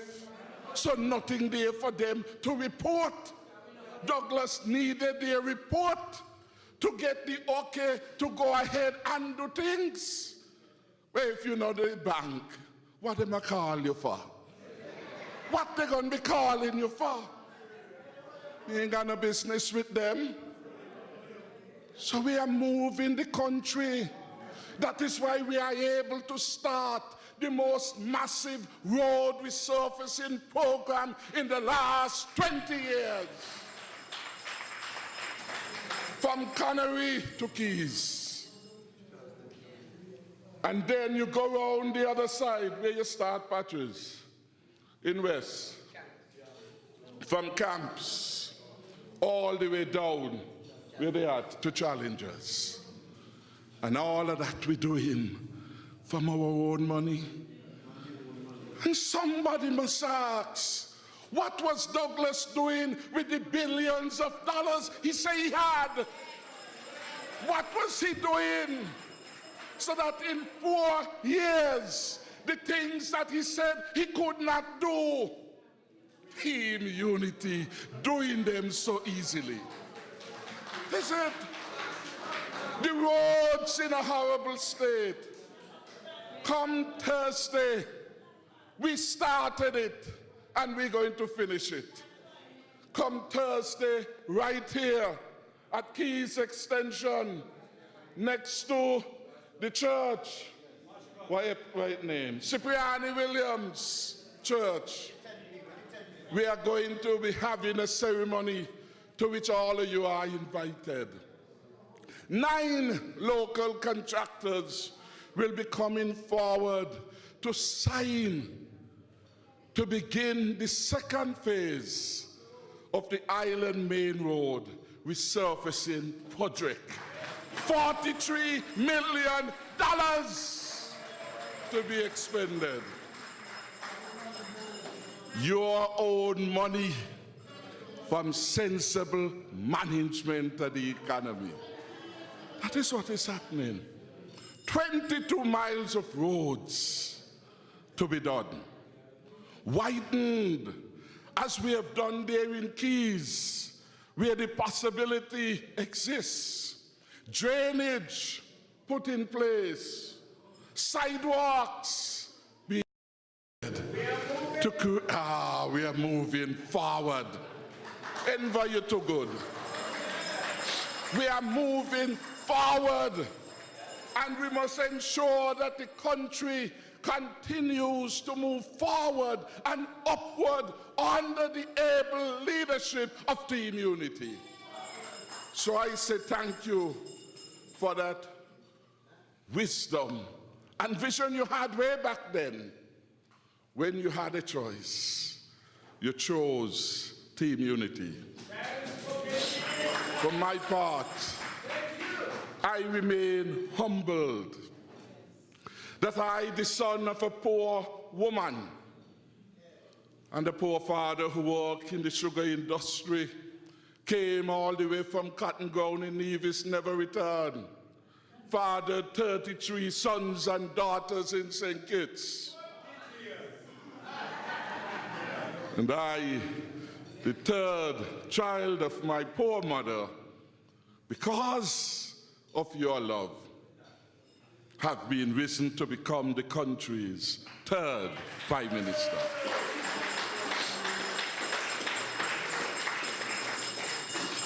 I say thank you. And I will never forget you. I will do all that I reasonably can to assist our people, to make you proud of your government, and to improve your lot. That is why we have determined that it is not nice that so many Pearsons, after 20 years of the rejected regime, they refuse to put in place a health program that would benefit everybody. They never were concerned about that. Douglas, in the first term, took ill, couldn't walk. Douglas flew out on a private jet owned by the principals of the Marriott Hotel. He has big friends. Douglas incurred a bill at the health facility in New York of over $500,000. $500,000. If you're sick, you ain't got no godfather. You like me ain't have no godmother. All of them dead. How you gonna get that done? But Douglas represented a constituency which he said was the poorest constituency in the country. And Douglas left it as he met it 30 years after he came, the poorest constituency. Look at Dieppe, look at St. Paul's, look at Parsons, the same story of neglect by a man who is pining for political power 30 years after. He must want to be a Mugabe, not in St. Kitts, never again.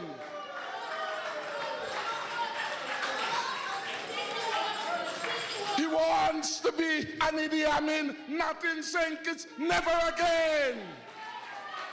If he wants to be a Papa Doc in Haiti, not in St. Kitts, never again.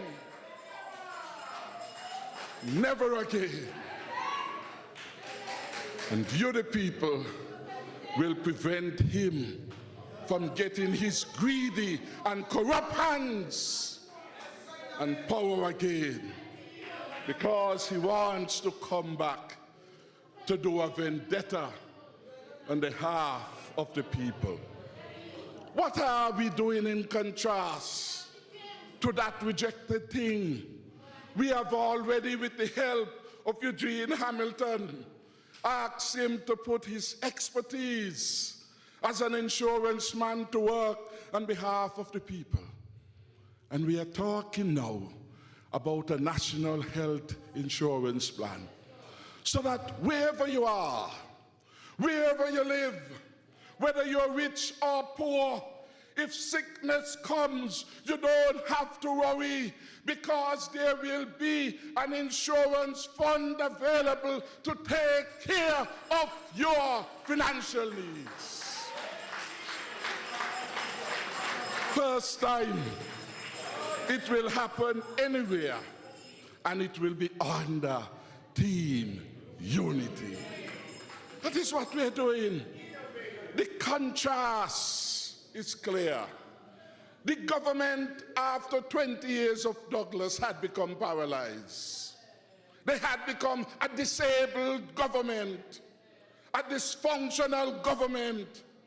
They said way back in 2000, and they're wrapping up soon, that they were going to build out the traffic lights in Bastille, in Cayon, in Sandy Point. Never happened. And when Patches Libert came up with the idea, they were so shocked. They said it couldn't happen. Lord, they're going to have so many accidents, said Marcella. She didn't want no more accident in town. St. Kitts people ain't know how to drive. They can't understand signal. Oh, Marcella. Poor Marcella. More fraud at Nomabi. Look what happened to Cayon Street now. Look what happened. The country welcomed the advent into modernity, because, you know, if in small St. Martin they got traffic lights, in small Anguilla they have traffic lights. When you travel, you adjust. And you can do it too. And we have done it. Done it. And the confusion the myopic people in opposition predicted has not come in the traffic flows. In 2004, in their manifesto, they promised that by January of 2005, they would have started a second cruise pair. Ain't happened in 2005, ain't happened in 2006, ain't happened in 2007, ain't happened in 2008, ain't happened in 2009, ain't happened in 2010, ain't happened in 2011, ain't happening. Happening now under your team unity government. They were a problem government. We are the solution to the problem. The Douglas administration was like a problem child. We are the solution to the problems. That is what we have proven. So I want to big up the incredible Minister of Public Infrastructure. Give him a round of applause.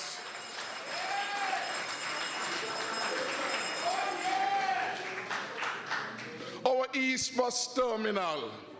Look at it. For all the time it should have happened. Only happening now that you remove the problem, the stumbling block to progress in our country. Team unity delivers. down at the ferry terminal, air-conditioned seating while you wait your ferry to and from Nevis. Promise they could not fulfill. Happened under your Team Unity government. You have a government then that is performing. And impossible things we are doing. Before my time, they had all these hurricanes. When hurricane come and they give you a rough up, you take your blows because you can't fight nature.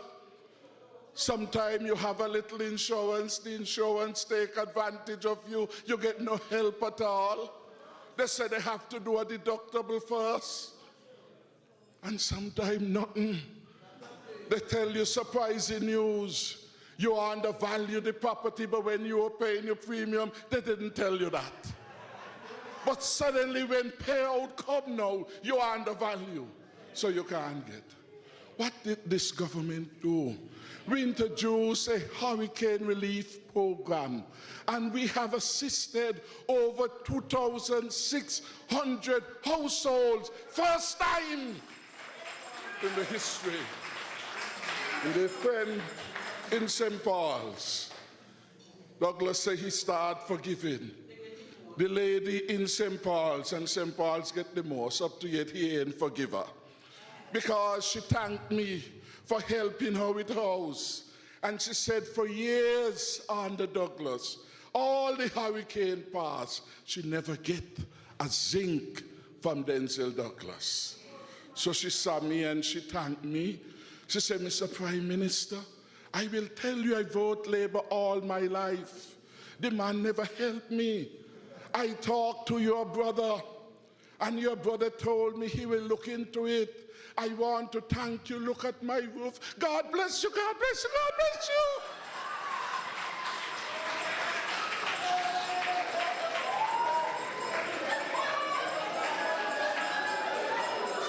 That is the lady sincerely expressing her thanks to the government.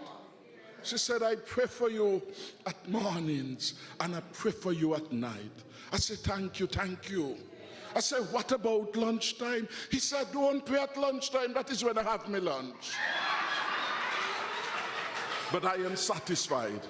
3 times a day, she gets on her knees and she prays for Dr. Harris and the Team Unity government. These accomplishments which we are having, you must not take for granted. Count your blessings, count them one by one. And it will surprise you what we have done. Eugene has enumerated many things, and I will end on this note. If there is one area of life in Kayard of which I am disappointed, because I spent 5 years here at the Kayard High School, it has to do with the level of criminal activity. The development of gangs in our country, in our region, is a worrisome matter for all of us in the Caribbean. And that, you know, is interesting. In 2005, Dwyer Stefan was Minister of Tourism. Dwyer was talking about the widespread development of gangs in St. Kitts and Nevis. 20 years of Denzel Douglas, he was unable to dismantle the gangs and the criminal elements. So that in 2011, we had 35 homicides, the highest on record in our country. You therefore can't expect that Douglas is going to come to lecture us about solutions, for that is the devil wanting to correct sin. His sin, his mismanagement of the socio-economic infrastructure is one of the causal factors that have led us where we are at. And so I make an appeal to all your parents and guardians. Kayard must be better. And Kayardites and the people of Kayard must do better. you know right from wrong.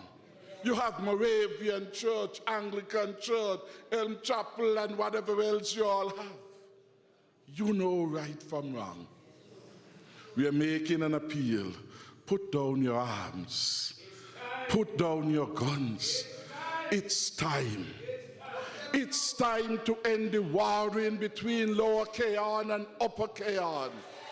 It is time to end it. It is time to let peace reign. It is time for the people to be able to walk up and down to Keyon, every alleyway, every highway, every nick and cranny without fear. It is time we restore respect and love for each other and for our communities. Time out. Time out. And you, the parents, who know your children are in gangs, warn them. Gang life is no life. Eventually they will die by guns prematurely. That is what all of the last 20 years have revealed as certainty. So you can't be taking the money and then say, that is the one who will look after me. Look after you for how long? For how long? And this is why I bring the police message. You see something, say something. The life you may save is your own.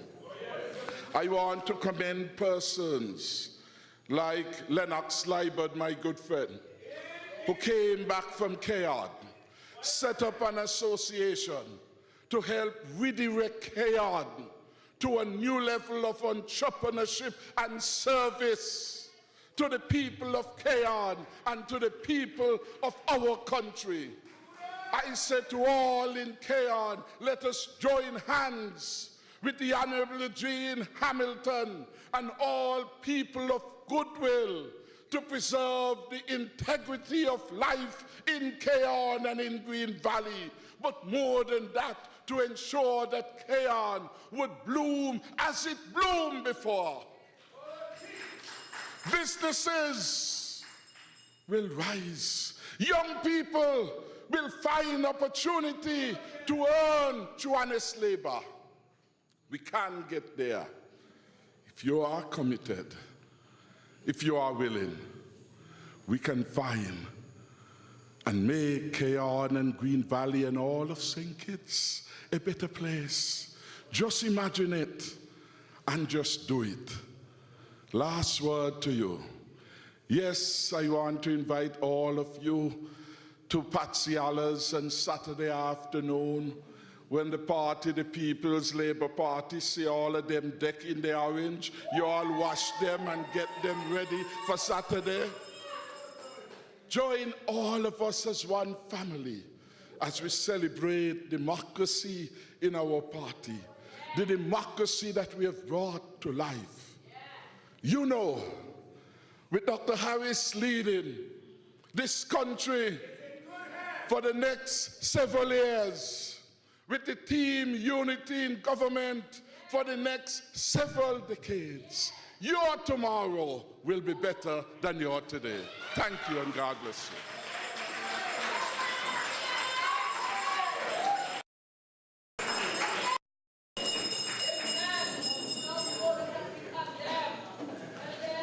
Okay, we thank the Honorable Prime Minister. Let's hear it again.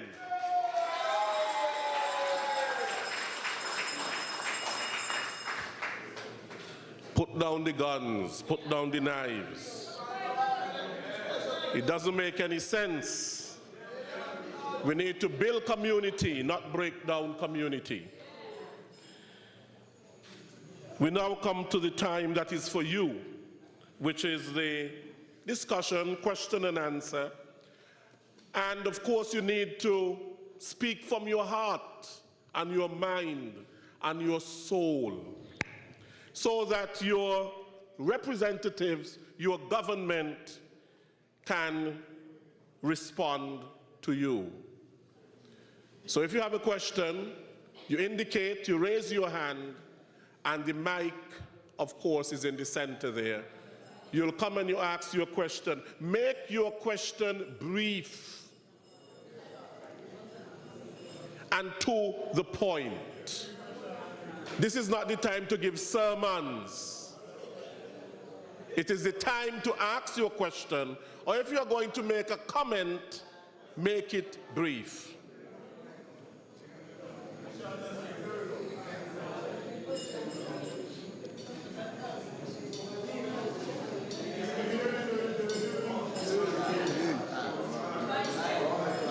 Go ahead, John Paul. It's working. Good night, everybody. Chaos, as usual. Move off the chaos button, staying too long outside. Mr. Prime Minister, everything I'm talking tonight is for you. It's for you. I was laying down on my bed Sunday morning, and I usually listen to the Gospel Baptist Church, where I went with you a couple of weeks ago to celebrate the 25 years anniversary.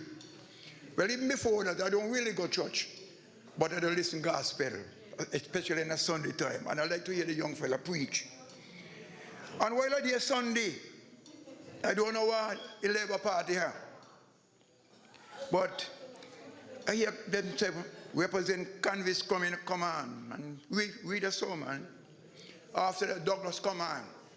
And we're not going to change the conversation. He going down the road, politics. And that's a church, eh? Politics. He started to talk about crime and poverty. But I wonder why he ain't realize why he live here. That he live here now. Are you trying to sink it out of that? You understand? He talking about crime. Simmons had a few. He said Simmons couldn't rule the country and run it. He get the hand full running over. Leave everything on you. No, you cannot go with it. You understand? He abused you bringing the policeman from overseas to help back up with your one, to curb the criminals, right? With the guns and things were going on. It's a lot of money. Government don't talk about 100 and 1,000, they talk about million. That is millions spending out. That could have been working in the country for we, right? But we got to do something because Mr. Leibert now is building the pier. Unity. And you know that stories. Sugar done gone. And if we're going to continue down the road with the violence, February was me birthday. You understand? And the kind of crime we hear going on and sink it up to today. Something got to be wrong. But who can hear feel? You understand? Who can hear feel? We got to done with them kind of things there. You got your hand full. But if Douglas had put something in place, you wouldn't have this with a problem. Every day after, when I call him from Patty's program, I tell him repeat it, that he should have put something in place. You had a tongue hall meeting up Nevis. I think it last week, Monday. You and the Attorney General were there. And I hear you talking about Marcus Garvey. When he come to the Federation, what he said to sink it on Nevis. And that's why we think we should have been celebrating in school today. That and Martin Luther and Fitzroy Bryan are coming from Shadwell one morning, and I walk through Taylor's village and I see the school children in the plain clothes. I ask them what they're doing now. They say they're celebrating the man, what do you call it again? The 14th of February. Huh? Valentine, what that about? We can't get school children doing that. Who he be? You better talk about Marcus Garvey, put on some short on them with Marcus Garvey, Martin Luther when the time come around. Because he talk about black man all over the world, you know? He talk about black man all over the world. Paul. All over the world. And now we got people talk about them foolishness there. John Paul, do you have a question? No question. I just talking to the Prime Minister. Yes, okay. Because the $500, what he paying today, is a good thing for everybody because everybody want money. Okay. But you see, these guns and stuff, well, they ain't got killing all the fathers then. He got to put up something for them little children. Okay. Because we don't got poverty. Because I see it in Syria. One morning on my bed laying down, I'm watching BBC, Sunday morning gone. When I watch children 10 and 12 years, and everything gone because of gun. And we got young man dead. He sink it straight long for nothing at all. Nothing at all. We can't understand it. Prime Minister, I'm going to see you. Maybe next time. Paul, thank you. Hi, good night. Hi, good night. Okay. Good night to everybody. Okay. I would like to say respect to the security officers because what? Every night the guys them out there doing their jobs, out there looking for the criminals. Oh, some of them can't even say go home to their wives. Some of them say can't even go to their husbands. Nothing at all they can do. But I am here to say thanks to Dr. Harris that what he is doing is a good job. Because what? This guy is doing a good job. Dr. Harris, you take care and God continue to bless you. Okay, you take care.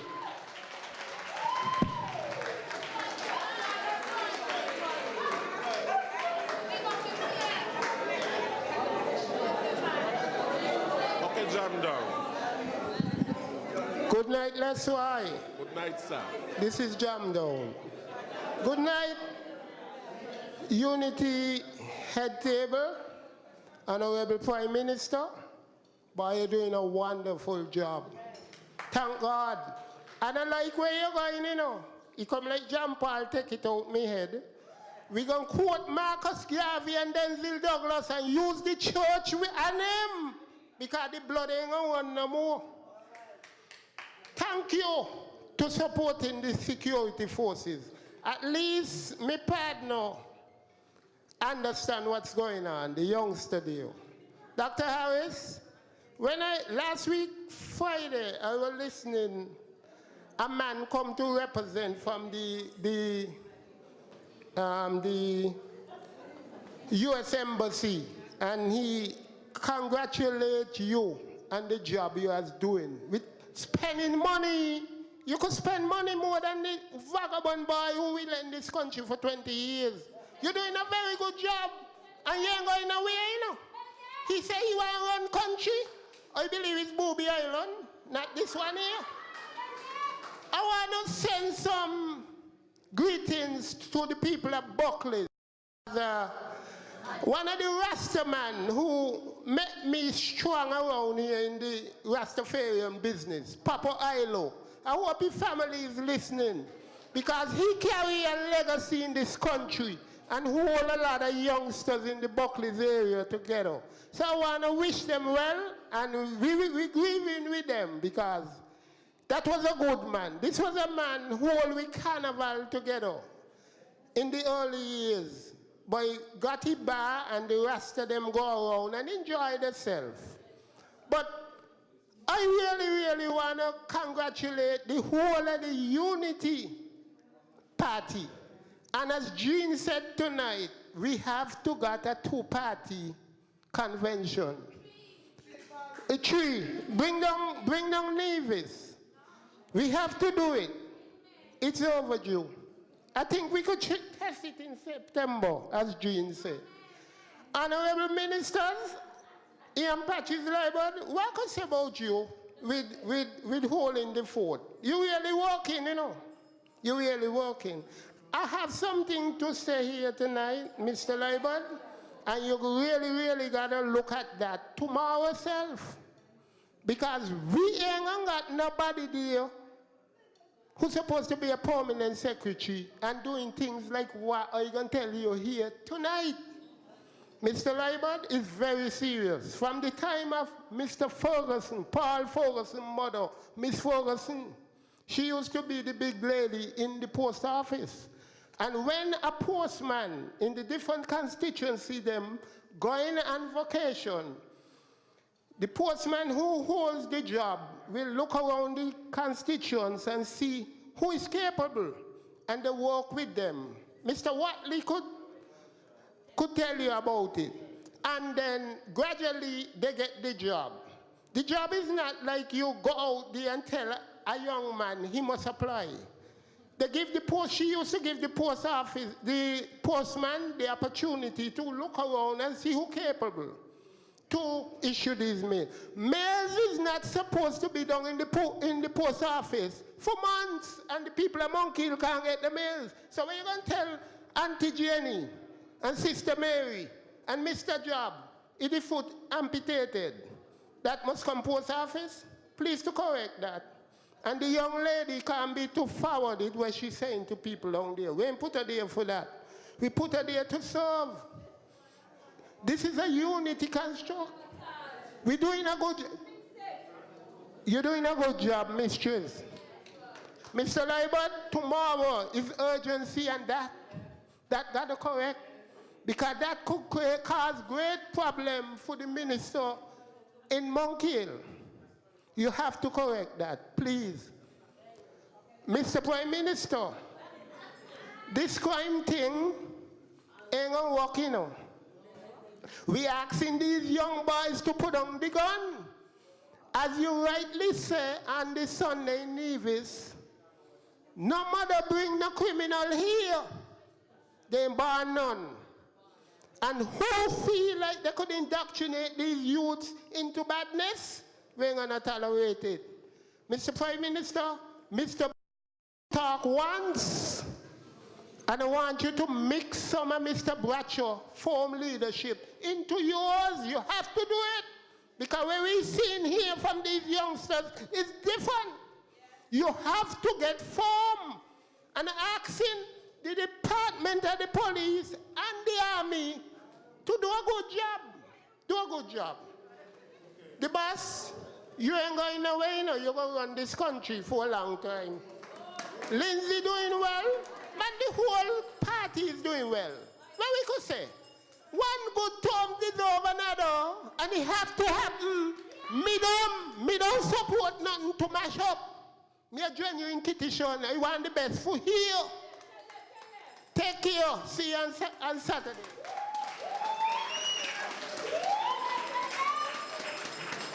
Thank you, Jam Down.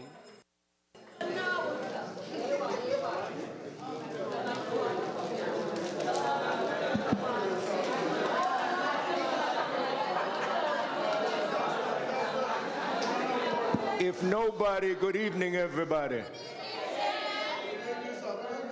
Good evening, everybody. Yesterday, our mouths were shut. The Prime Minister's campaign theme song, if you would remember tonight. Mouth no shut. Good evening, everybody. I want to hear you tonight. We have arrived. This was a long, arduous struggle. But thank God for grace. We were given strength proportionate to the challenge, and team unity prevailed. Team unity, I love ya. People, I love you. I get turned on by your support. I'm going to tell you something, you know, that there were those who struggled with us last elections, who would be opposing us this time. We ain't taking no prisoners.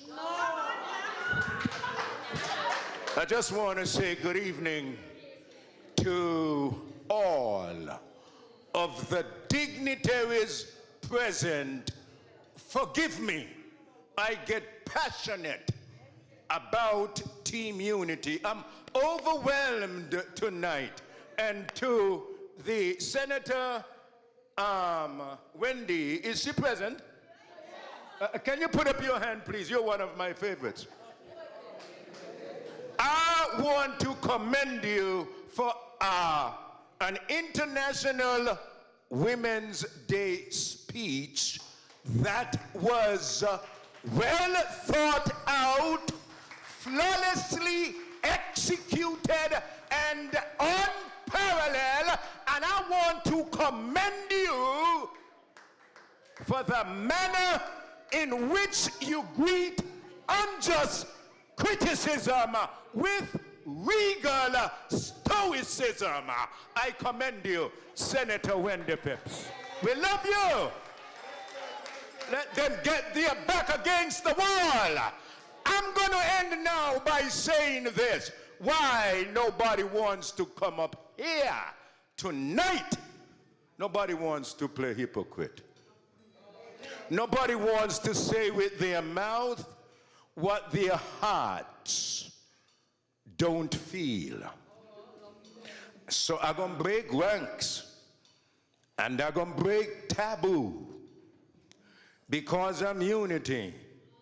What you all might not know, while I was struggling, while we were campaigning, I was functional, speaking, but rather dysfunctional, and I was being wasted in the wasteland of alcoholism until my family, you know them, you know me, there's no place in St. Kitts I can't go, there's no place in Keon I can't go, and you knew that I was a drunk.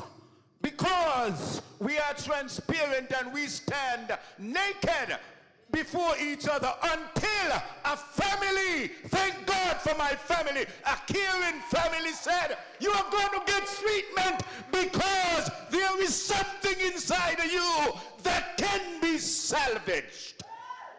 And whether or not Team Unity was going to help, we were going, my family. We are not a rich family, but we are eminently comfortable. And with some strain, it was incredibly expensive.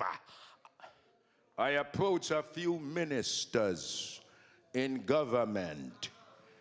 One who sits here tonight, Servant Minister Ian Patty's Libert, broke his neck getting to the airport with US, if you please, go on and get well. Unity needs you. The country needs you.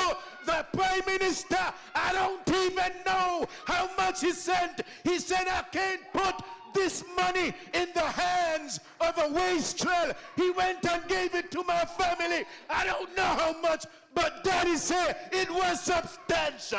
And I just want to say thank you. And now, when I was down and dysfunctional, my family did not abandon me. And so we have another family. And whether or not you think my constituency is dysfunctional, he is family, and I will not abandon our family. I'm with Eugene. And when it comes to Mr. Eugene Hamilton, I'm just going to end now by saying I have a nephew and niece who graduate. It's a bright family, and we have a bright future under Team Unity, and I will not detonate the rich promise of my future by going against Eugene Hamilton, because going against him will diminish the chances of success for Team Unity. Eugene Hamilton, I'm with you. I thank you. I thank you. Let's stick with unity. I owe you me. I stand today a man, as you know. If you see me, you can see the conspicuous difference. And this is in no small measure due to members of our caring government that they call Team Unity. Can I say thank you? Thank you. Thank you. Thank you. Thank you.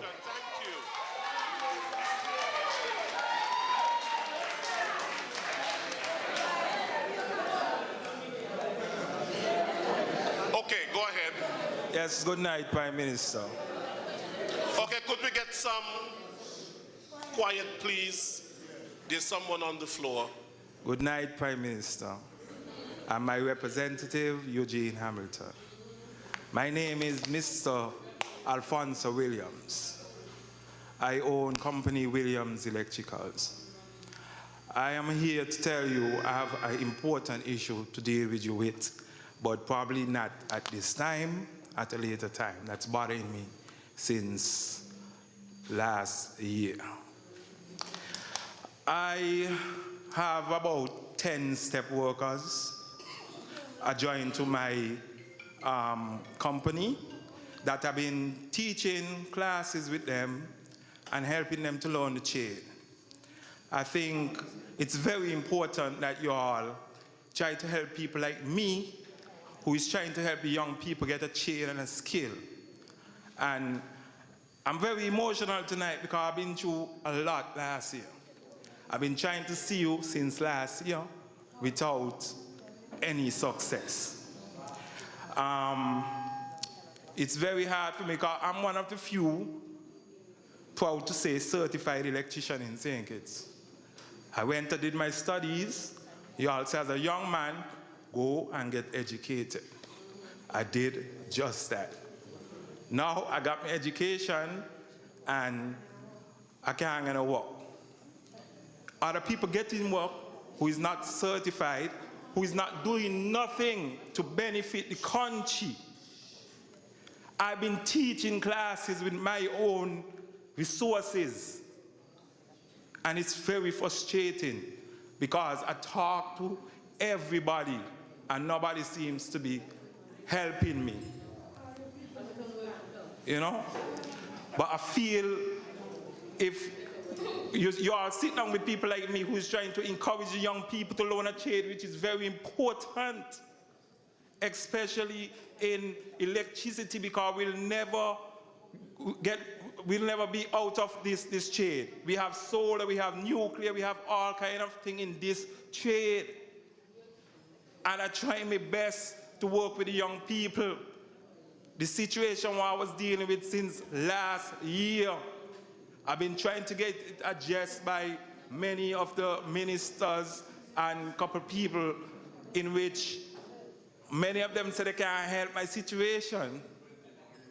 But I hope and pray after we have a discussion that we will sit down together and see if we could come to a resolution on my situation. I thank you.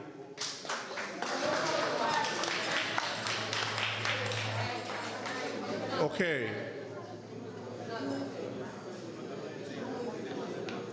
Do we have more questions?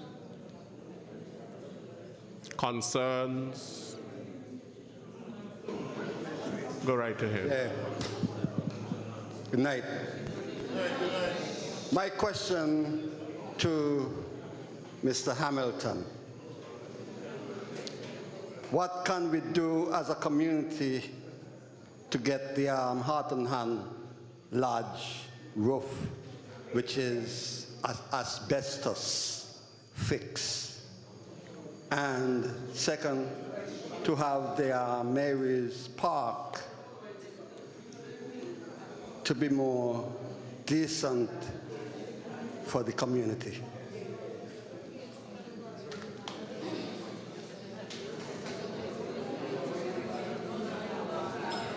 Okay. We've had a few comments, some questions. Anyone at the head table would like to?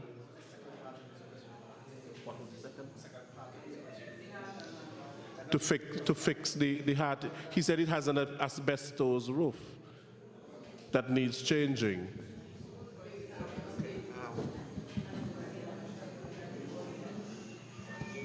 Hello. Hello. Yeah,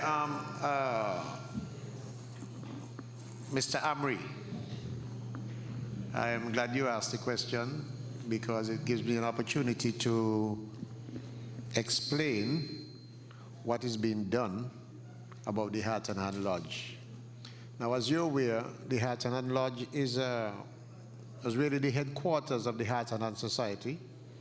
It's a society that has been dwindling in its number of customers and number of members.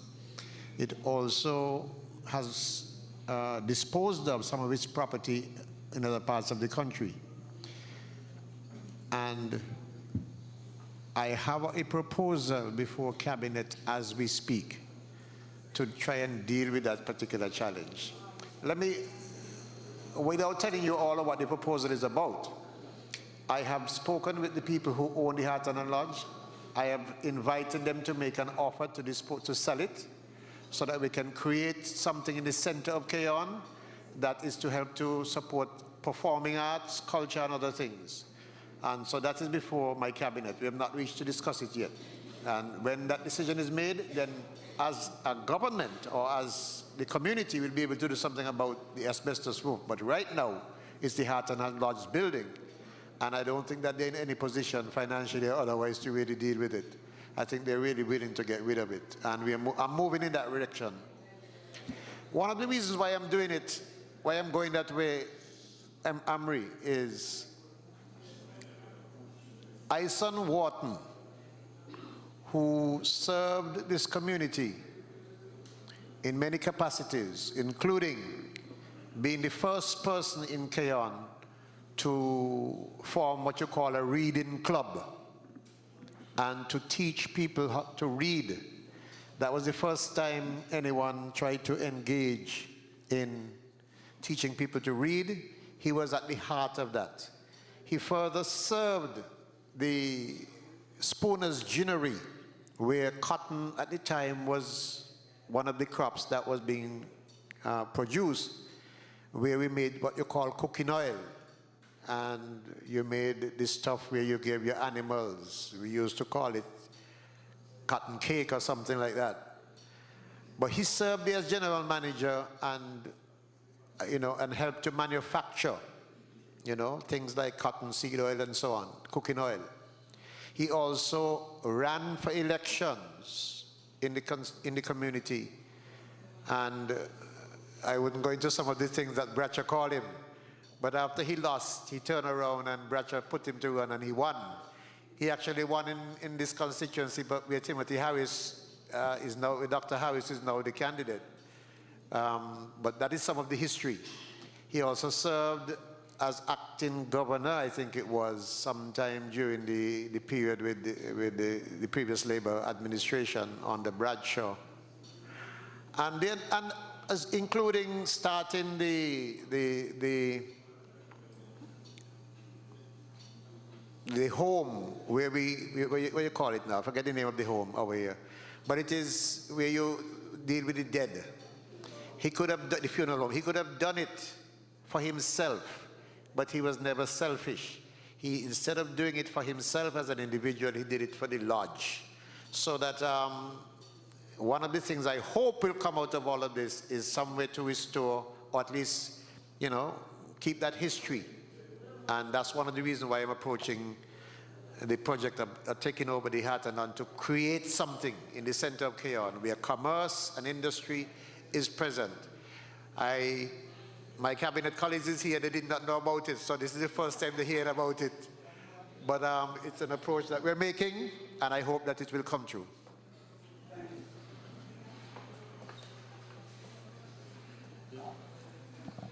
There was a comment made by Jamdown, and I really think we should commend Jamdown for his oversight, not just of the ministry or the post office he referred to, but for his oversight of the entire government. Jamdown is a patriot, and we need to commend him. In the process, though, I also want to take this opportunity on behalf of the representative, my colleague Jean Hamilton, and on my own behalf to also commend the retired postman for St. Peter's, Keith Roy. And we ought to give him a wonderful round of applause for the years he has put in. I also want to show Jamdown, and in particular all the people from St. Peter's, that we have already identified the replacement for Jamdown. I Yes, I may be at liberty to call her name. Is a young lady by the name of Miss Atherton from St. Peter's, who will be replacing Keith Roy, and she has the full approval of the representative and all the people of St. Peter's. So I want to assure you that that matter is being addressed, and Jamdong, we welcome the support and the oversight you continue to give us, and perhaps we need more Jamdongs and to ensure that team unity stays on track. Thank you. We have a young lady with a question. Go right ahead with your question. Good night to everybody. My name is Aishima, and this is a question I need to direct to Mr. Hamilton. I spoke to you a few times on the phone, and I tried to make some appointments to see you, and all I need is a house. That's all I'm asking for. That's all. I've been applying from since 2003. Since 2003, I've been coming to the headquarters to see you. Nothing. I apply for house in Keon, and I still have nothing. Mr. Hamilton, do I have your attention, please? Yes, thanks for your, thank you. Like I said, I really, really need a house. That is always Mr. Hamilton. Thank you.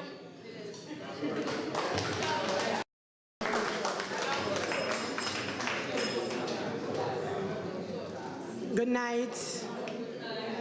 Good night, Mr. Prime Minister. Good night to the other ministers. Would you keep quiet, please? Someone is... Silence, please. My name is Shona Billinghurst, and I live at Oji's Village, or Ojigot, St. Peter's. My concern is that I am a native of this island. I was born and raised here, along with my 6 children. I have been trying for a very long time to get an appointment to speak directly with our Prime Minister. I would really like to have a one-on-one with our Prime Minister. I know that he's a busy man, but I would really like to get an appointment to sit and have a one-on-one with Mr. PM. I do not have land. I do not have a house. I have nothing in my land of birth, and it really hurts me. So my concern tonight is for you guys to hear my cry. Help me. Thank you.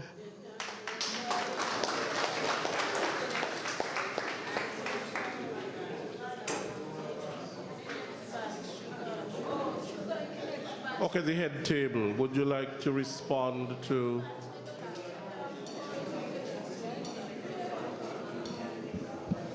I would want to give the assurance that our government has been working very hard, and in fact we have done extremely well in terms of housing delivery and assistance to persons in need of various forms of housing solutions. When we got in, we instituted through the NHC a health program. Some 450 families were assisted in that program. We delivered via the Unity Solutions. Some now, what, 200 plus? 200 plus houses across the length and breadth of St. Kitts, in Old Road, in Sandy Point, in Sadlers, in Molyneux, mansions, in Keon. We are doing some work there in Connery. As we speak, the NHC is doing some work in St. Peter's, the area from which Ms. Billinghurst resides. And so the program continues. We would wish that everyone would be able to earn of the rock in St. Kitts and Nevis. And we will do all that we can to ensure that. Truth be told, however, it will take time.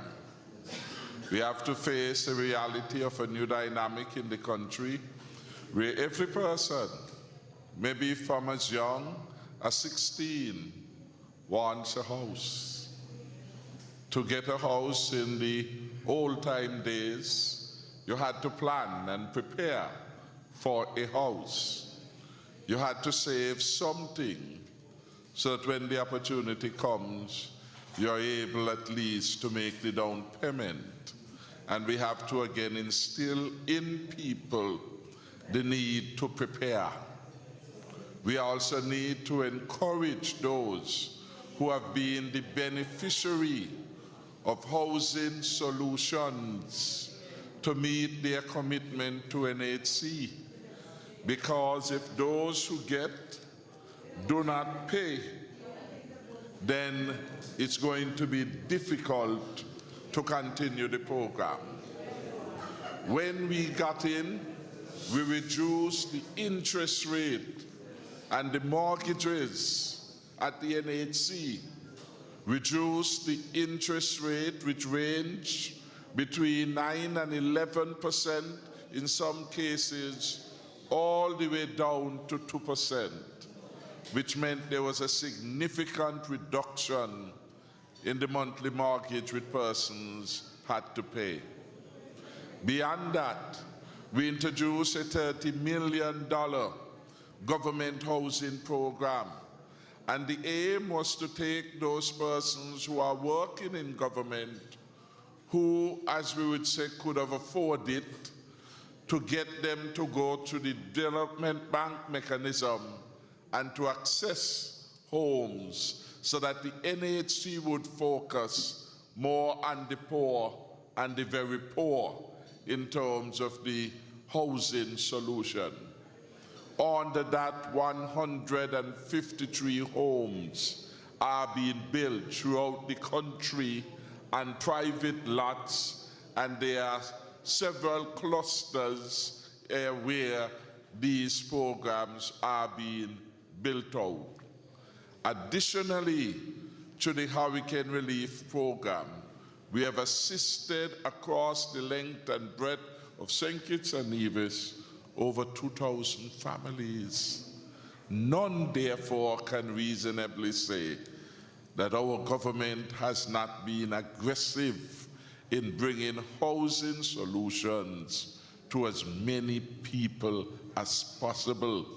Never before in the history of any government, any place, can they say that they provided solutions, in our case, to over 3,000 households.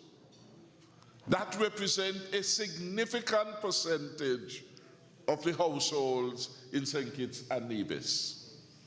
So we have done an outstanding job, and yet more needs to be done.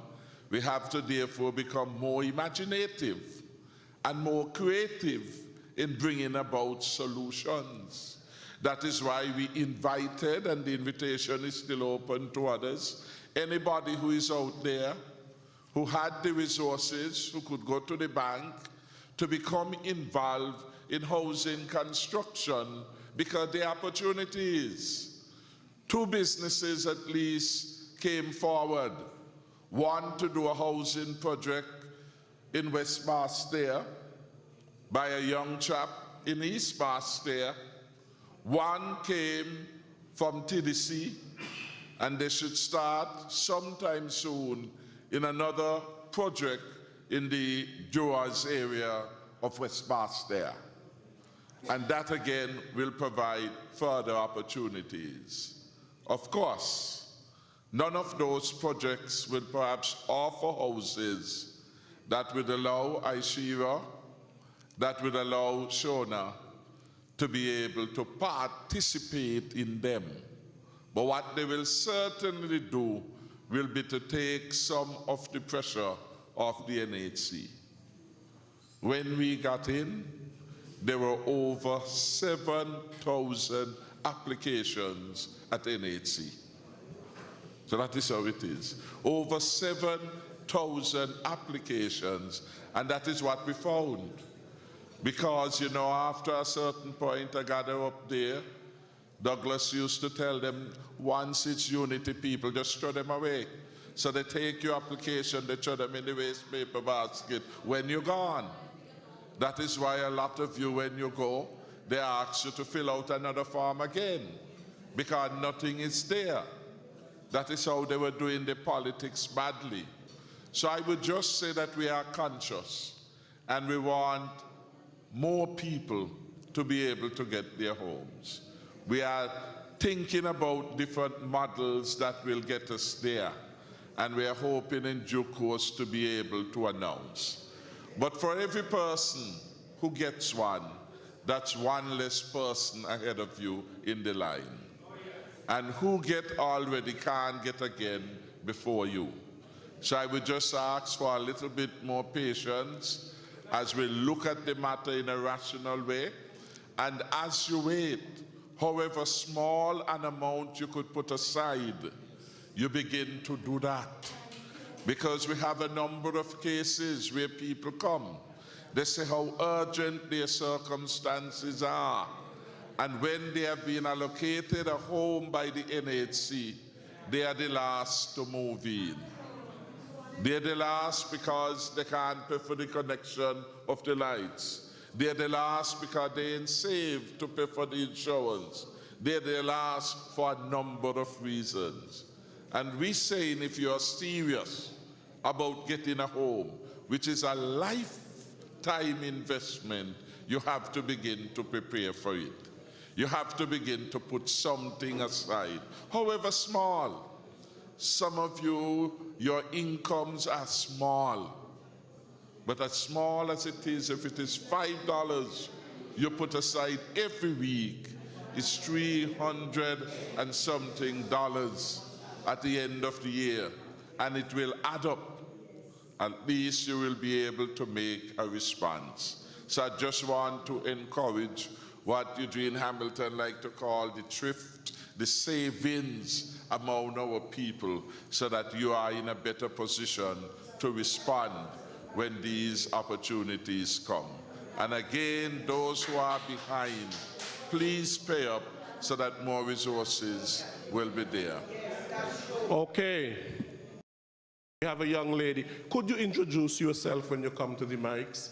At least say what your name is, because sometimes I don't think the head of the table knows who you are. So everybody here know me? Good night. My name is Idris. I'm from KR, Green Valley. I have a concern, MRI. I learned that we are supposed to go down the monkey farm to do MRI, and I wonder if that's so, why?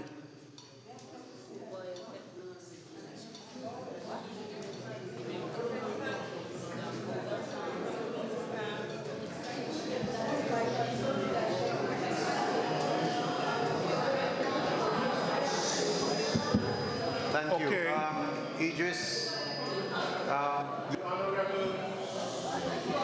my good friend, Eugene Hamilton is on the floor.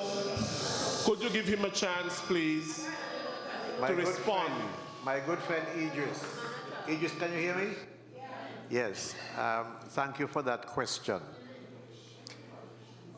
The biomedical facility in Borio, is it Borio called? Yes, Lower Borio.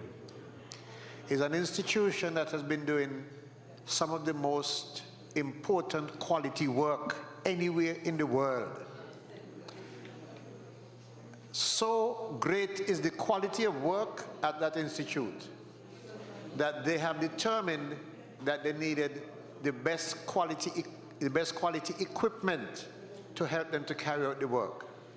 They acquired an MRI machine. An MRI machine is very, very costly. And secondly, the skill sets required to operate, to work on things to do with the machine, like the imaging and so on, and analyses, are skill sets which are not necessarily housed in St. Kitts, in particular among ordinary people, not even in our health facility. So when they acquire the MRI machine, it is a significant investment and of great credit to them to bring an MRI machine to St. Kitts. Now, the MRI machine is up and running, and when you turn it on to run, you can turn it off and say, well, put it down and turn it back on, and put it down and turn it back off. It keeps running. So it has a lot of time to be able to offer services to the rest of the country. They provide such quality service, I go back to quality, that people come here from Germany, all over the world, to be able to do MRI imaging here, to be able to get the kind of quality service that they provide. People from all around the world come here for that. 16 countries. About 16 different countries. There you go, Mike has some information. From 16 countries around the world, people come here to go there. So this foolishness that politicians are talking about, whether we have to go down to that facility to get imaging, is just pure foolishness. Because if people come from Germany or we're able to go there to get the best service, what's wrong with people here? What we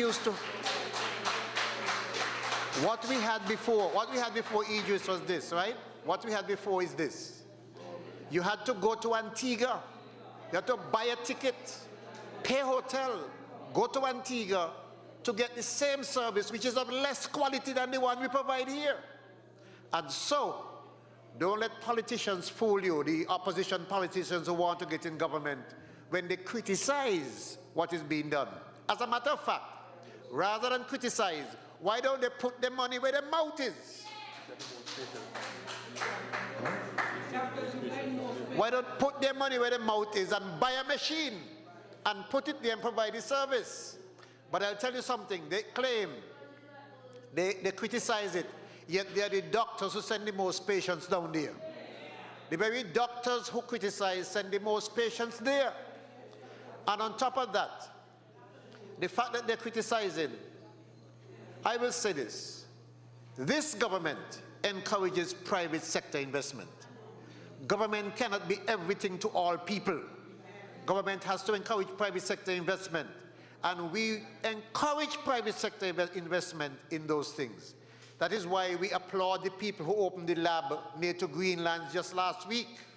Private sector investment to provide services.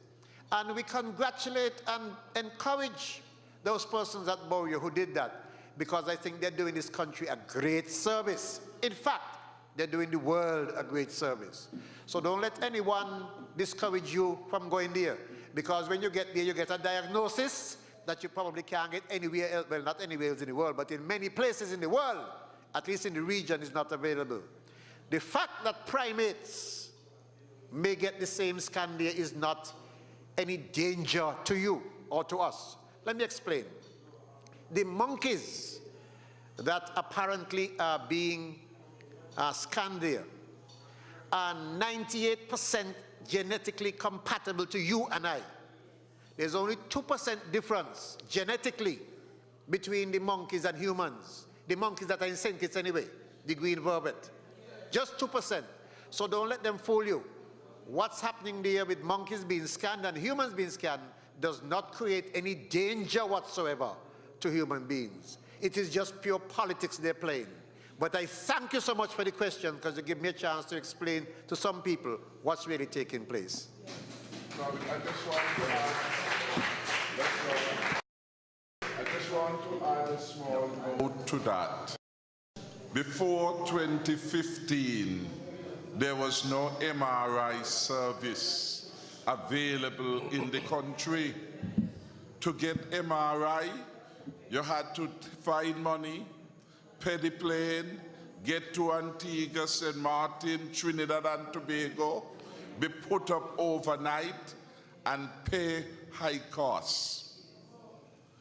All the time, Dr. Redman, a young man from Atlas, had approached the Denzel Douglas government and indicated that he, a specialist doctor, wanted to invest back home in healthcare. And he had runaround after runaround, never given the opportunity to do so, because we were told that Denzel Douglas wanted to have some friend of his and his daughter, who is a doctor, to do the same thing. So we understand that is what is being said to us, that the opportunity was not given to the son of a poor woman from Atlas Village and Kean, because she was up in Kean too, went to school here, to provide health services, because officials in the Douglas administration had families and friends who were interested, and so they did not provide the opportunity. So we are told, judge them from their behavior. So we start from the position, nothing was there. You now have something of the highest quality, so that persons are making bookings from 16 countries now to come to St. Kitts to get the very MRI which Dr. Joe is bad-mouthed. Dr. Joe is a bad-minded individual. Dr. Joe is an unethical person. And I make that point for the following reasons.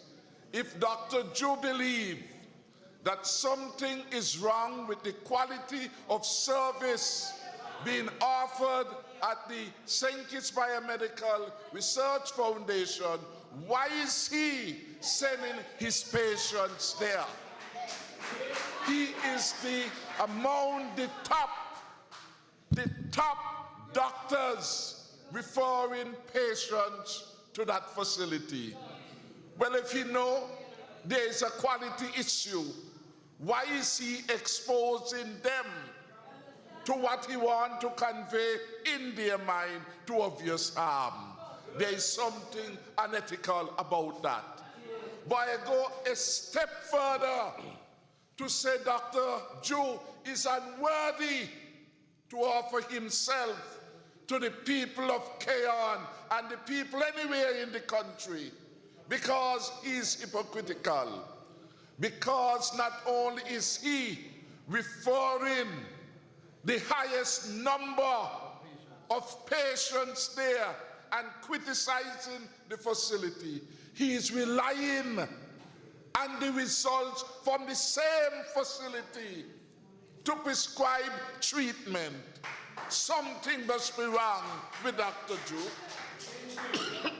Dr. Joe is like a small Douglas, can't help himself from lying. And so I say to you, you have nothing to fear. In those facilities, quality control is of the highest standard.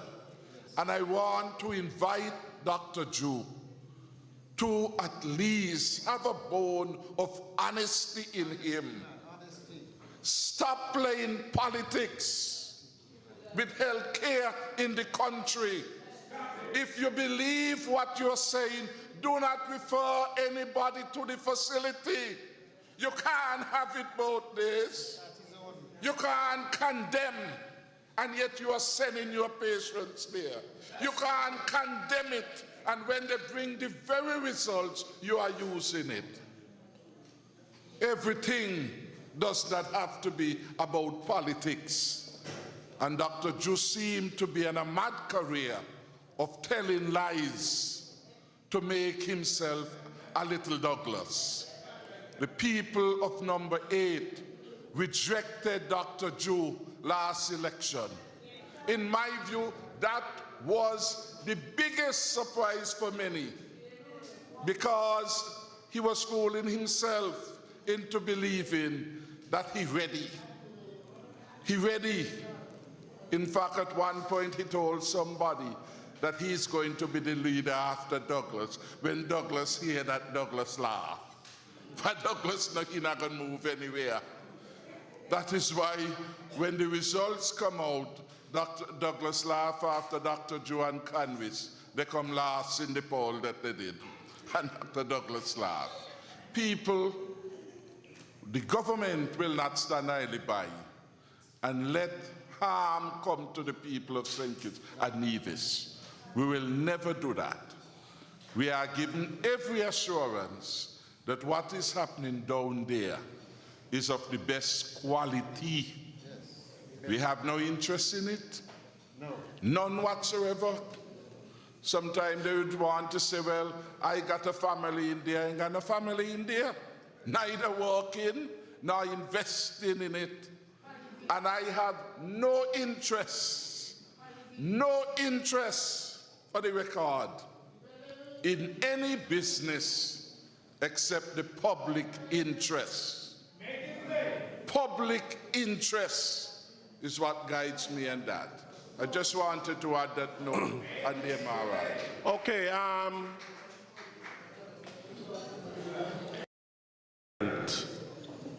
you've been so quiet all night.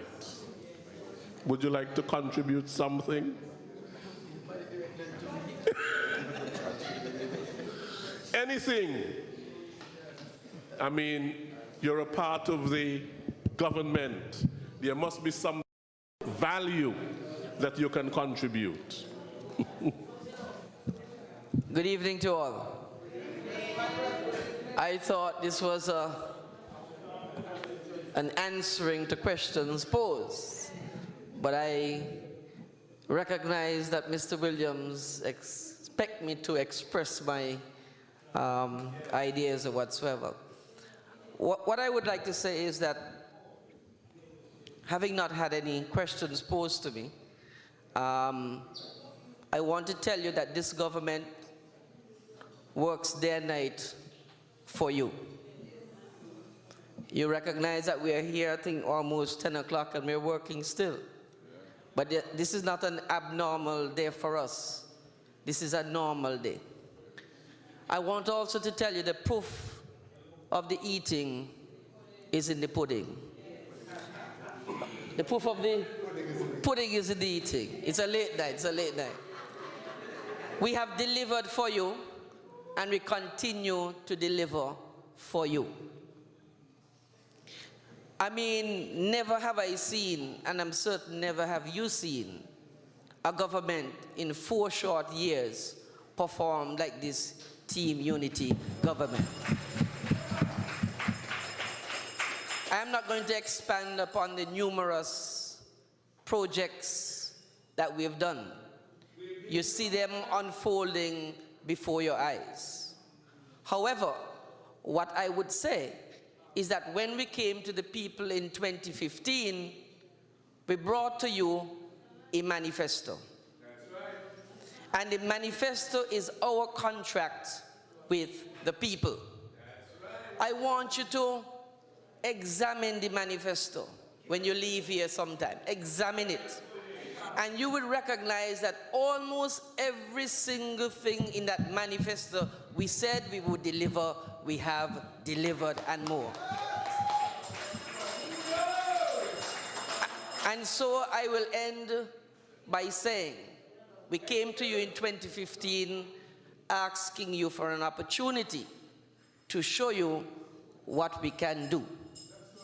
Now we have shown you what we can do and have done.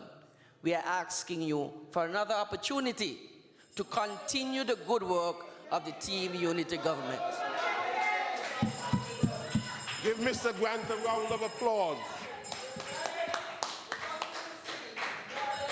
And you will have your chance to when Mr. Grant hosts his community consultation in the Challengers Community Center on the 16th of April. So all of you are invited. I'm going to, yeah. So let me list them, all the community consultations. St. Johnson's Community Center is on the 19th, which is next Tuesday, in West Bastia, constituency number 3, at the St. Johnson's Community Center at 7:30. Then the following week, it's at the McKnight Community Center, which is constituency 2, I think that is Central Bastia. That's on the 26th of March. All of them are 7:30 p.m. And then we go to the Honorable Ian Patches Liebert at the Newtown Community Center, constituency number 1. That's on the 2nd of April. And then we go to the Honorable Sean Richards, Deputy Prime Minister, Sandy Point Community Center on the 9th of April, constituency number 5. I mentioned the Honorable Lindsay Grant before, on the 16th of April at the Challengers Community Center. And constituency number 6, the Sadler's Primary School, and all of you are come out in your numbers, the 23rd of April.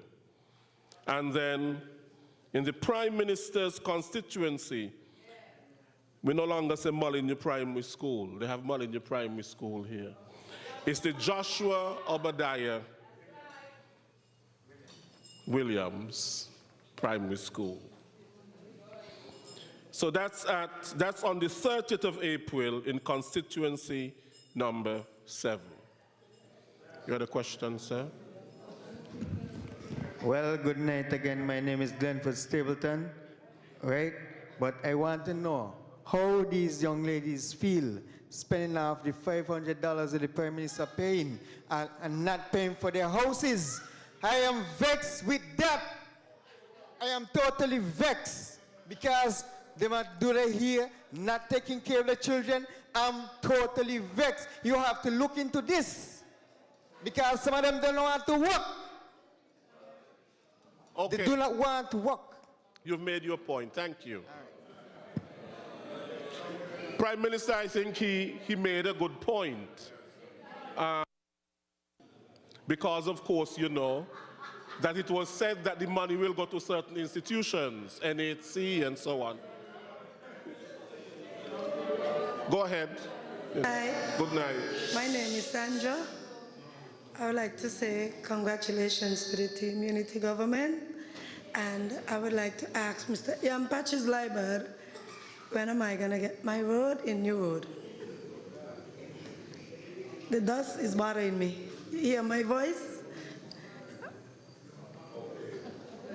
That's your question? Yes. Thank you, Sandra. And the next thing again, you have a lot of land around the country where some people might have ain't paid off for. And you got a lot of young people up there who look in house. If they could contact them, see if they want them. If they don't need them, give them to people who have an interest in getting a piece of land to own a house. And some of them, again, who ain't paying for the houses, them, I think it's best you don't let 3, 4, 5, 6 months go.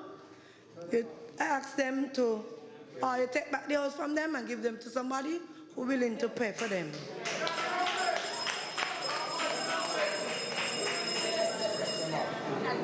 Patches. Good evening. I'm here to make a comment on the monkey. What he's talking about, it is false. It is not close to the monkey farm. It is not to do with no monkey, what they're talking about. It is politics, because I went there when my son had get damaged in the football, playing football, and he get his jawbone break. and we had to go there. And it is nothing at all. So they must stop it. It is away from the monkey. It is for human being, not monkey. So you all get it clear. What they're saying, it is not true. I went there with my son. And it is nothing whatsoever to do with any monkey at all. It is for human being. So they must stop it. And everybody get clear. Nothing at all to do with monkeys, for human being.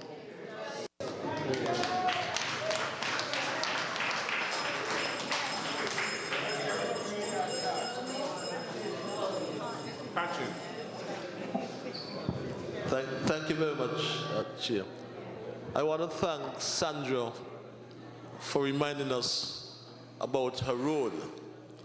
And I want to reassure Sandra and all the others that when we make commitments in team unity, we always execute or carry out our commitments. Yes, we do. It is, however, important to note that in 2015, when we assumed office in this country, we inherited a situation whereby there was 70 areas in which lands were allocated right around the country. There were no roads, no electricity, and no water, no infrastructure whatsoever. Remember, the Douglas administration fooled people about paying $100 and you get your title for your lands. How many of us remember that? Lands were allocated. Some people haven't paid for the land, but the point I'm making, not one piece of infrastructure was placed in those lands. So we as a caring government that put people first decided we're going to look at some areas, because if we put in this infrastructure in some areas, at least we would stimulate the economy. We got Public Works to identify some 69 areas. And when we looked at the cost to put in that infrastructure, it was prohibitive. We couldn't really do it. We scaled back to 25 areas. And the cost to put just roads, not water, not electricity, just the roads, was some $69 million. $69 million. And we started in stages, putting roads in some of the areas. You heard the representative, the Honorable Minister from St. Christopher 8. He spoke a while ago about Cabbage Tree. Cabbage Tree. That was at a cost of some $4 million just for the Cabbage Tree phase 2. Well, he said 8. Well, that was the first phase. You need your own budget for roads in St. Peter's, tell you the truth. We put a road in number 4 at Virchilds. We put roads in Sandy Point. We put roads in number 7.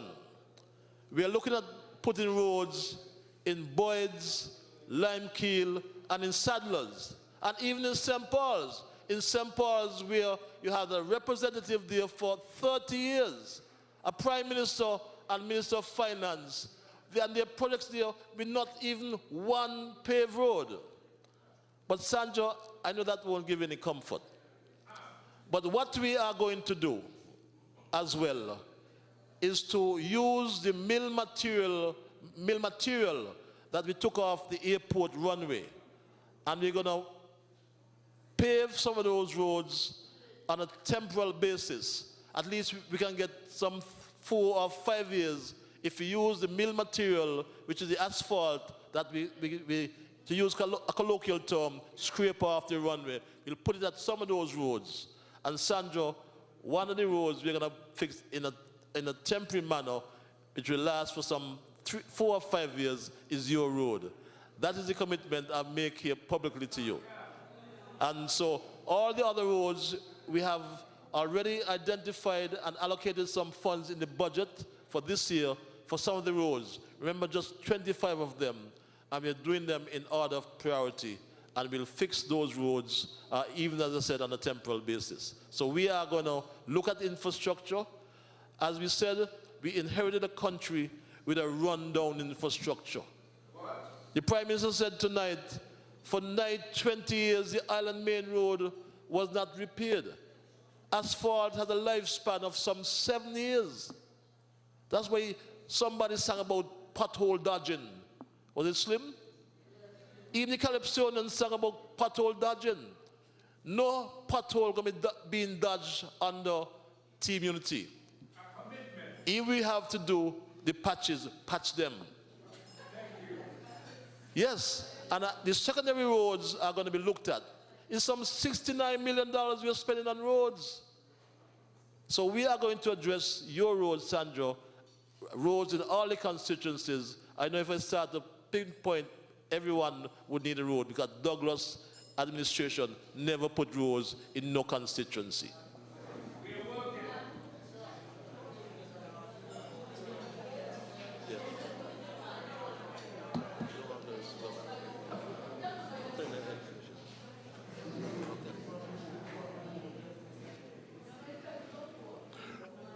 Okay, we want to bid a very warm welcome to Alva Pemberton, PLP New York, who is here for the convention.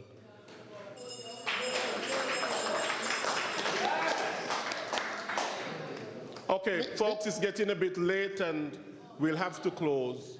So, say your question, jam down, and that's it. Mr. Prime Minister, I don't know if you recognize what's going on at Dr. Lake Drive when you're going up to the old doctor. So I was in charge of the mental patient, Dr. Lake, the old Dr. Lake.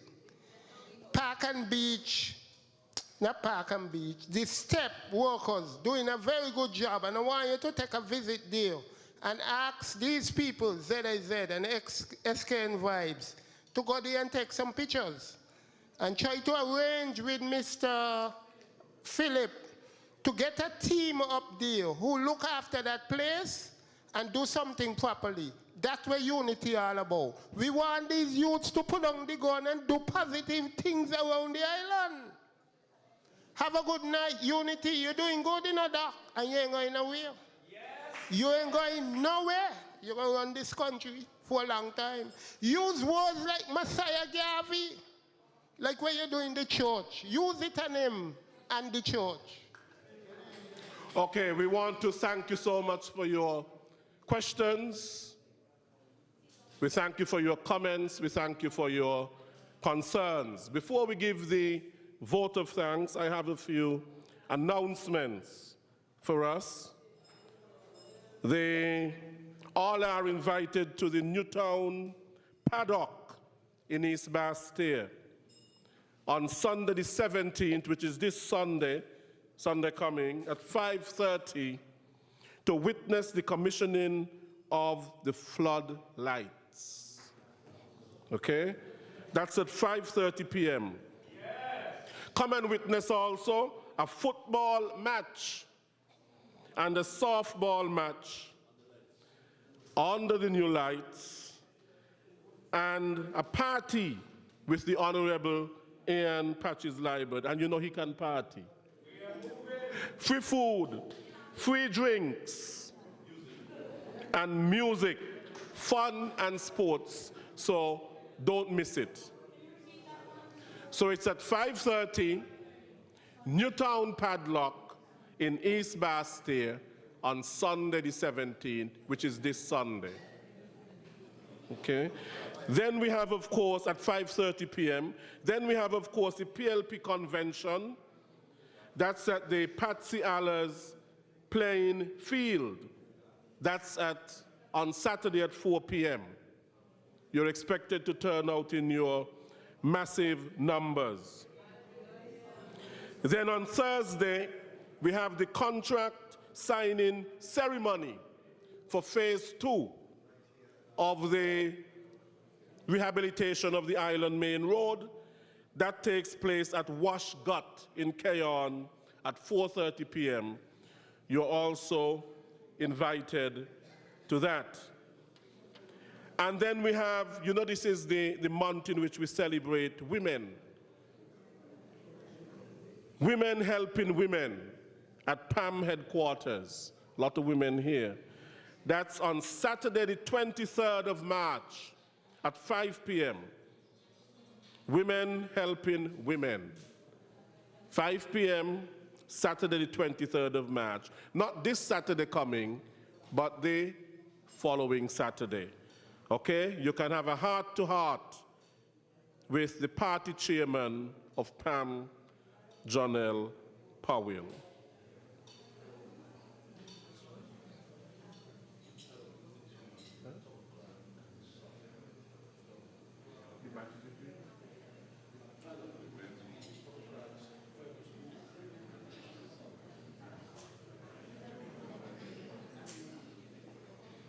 Just in case you don't know where the Newtown paddock is, it's between Sol and Tucker Clark Primary School. Okay? Okay, we'll now have the vote of thanks.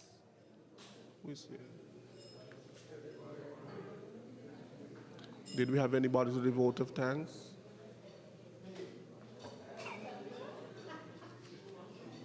Okay. We want to thank all of you for coming out tonight to today's second community consultation. The first one was held in Nevis. This is the second one, and we will continue every Tuesday in different communities as I outlined. We want to thank the honorable ministers, the Honorable Patches Liburd, Ian Patches Liburd, the Honorable Eugene Hamilton, our Honorable Prime Minister, and the Honorable Lindsey Grant. The Honorable Wendy Phipps, who was here, and the Cabinet Secretary. Give them all a round of applause. And give yourselves a round of applause as well. Thank you very much. Good night. Oh, Ambassador Powell. Give Ambassador Powell a round of applause. And we have some refreshments.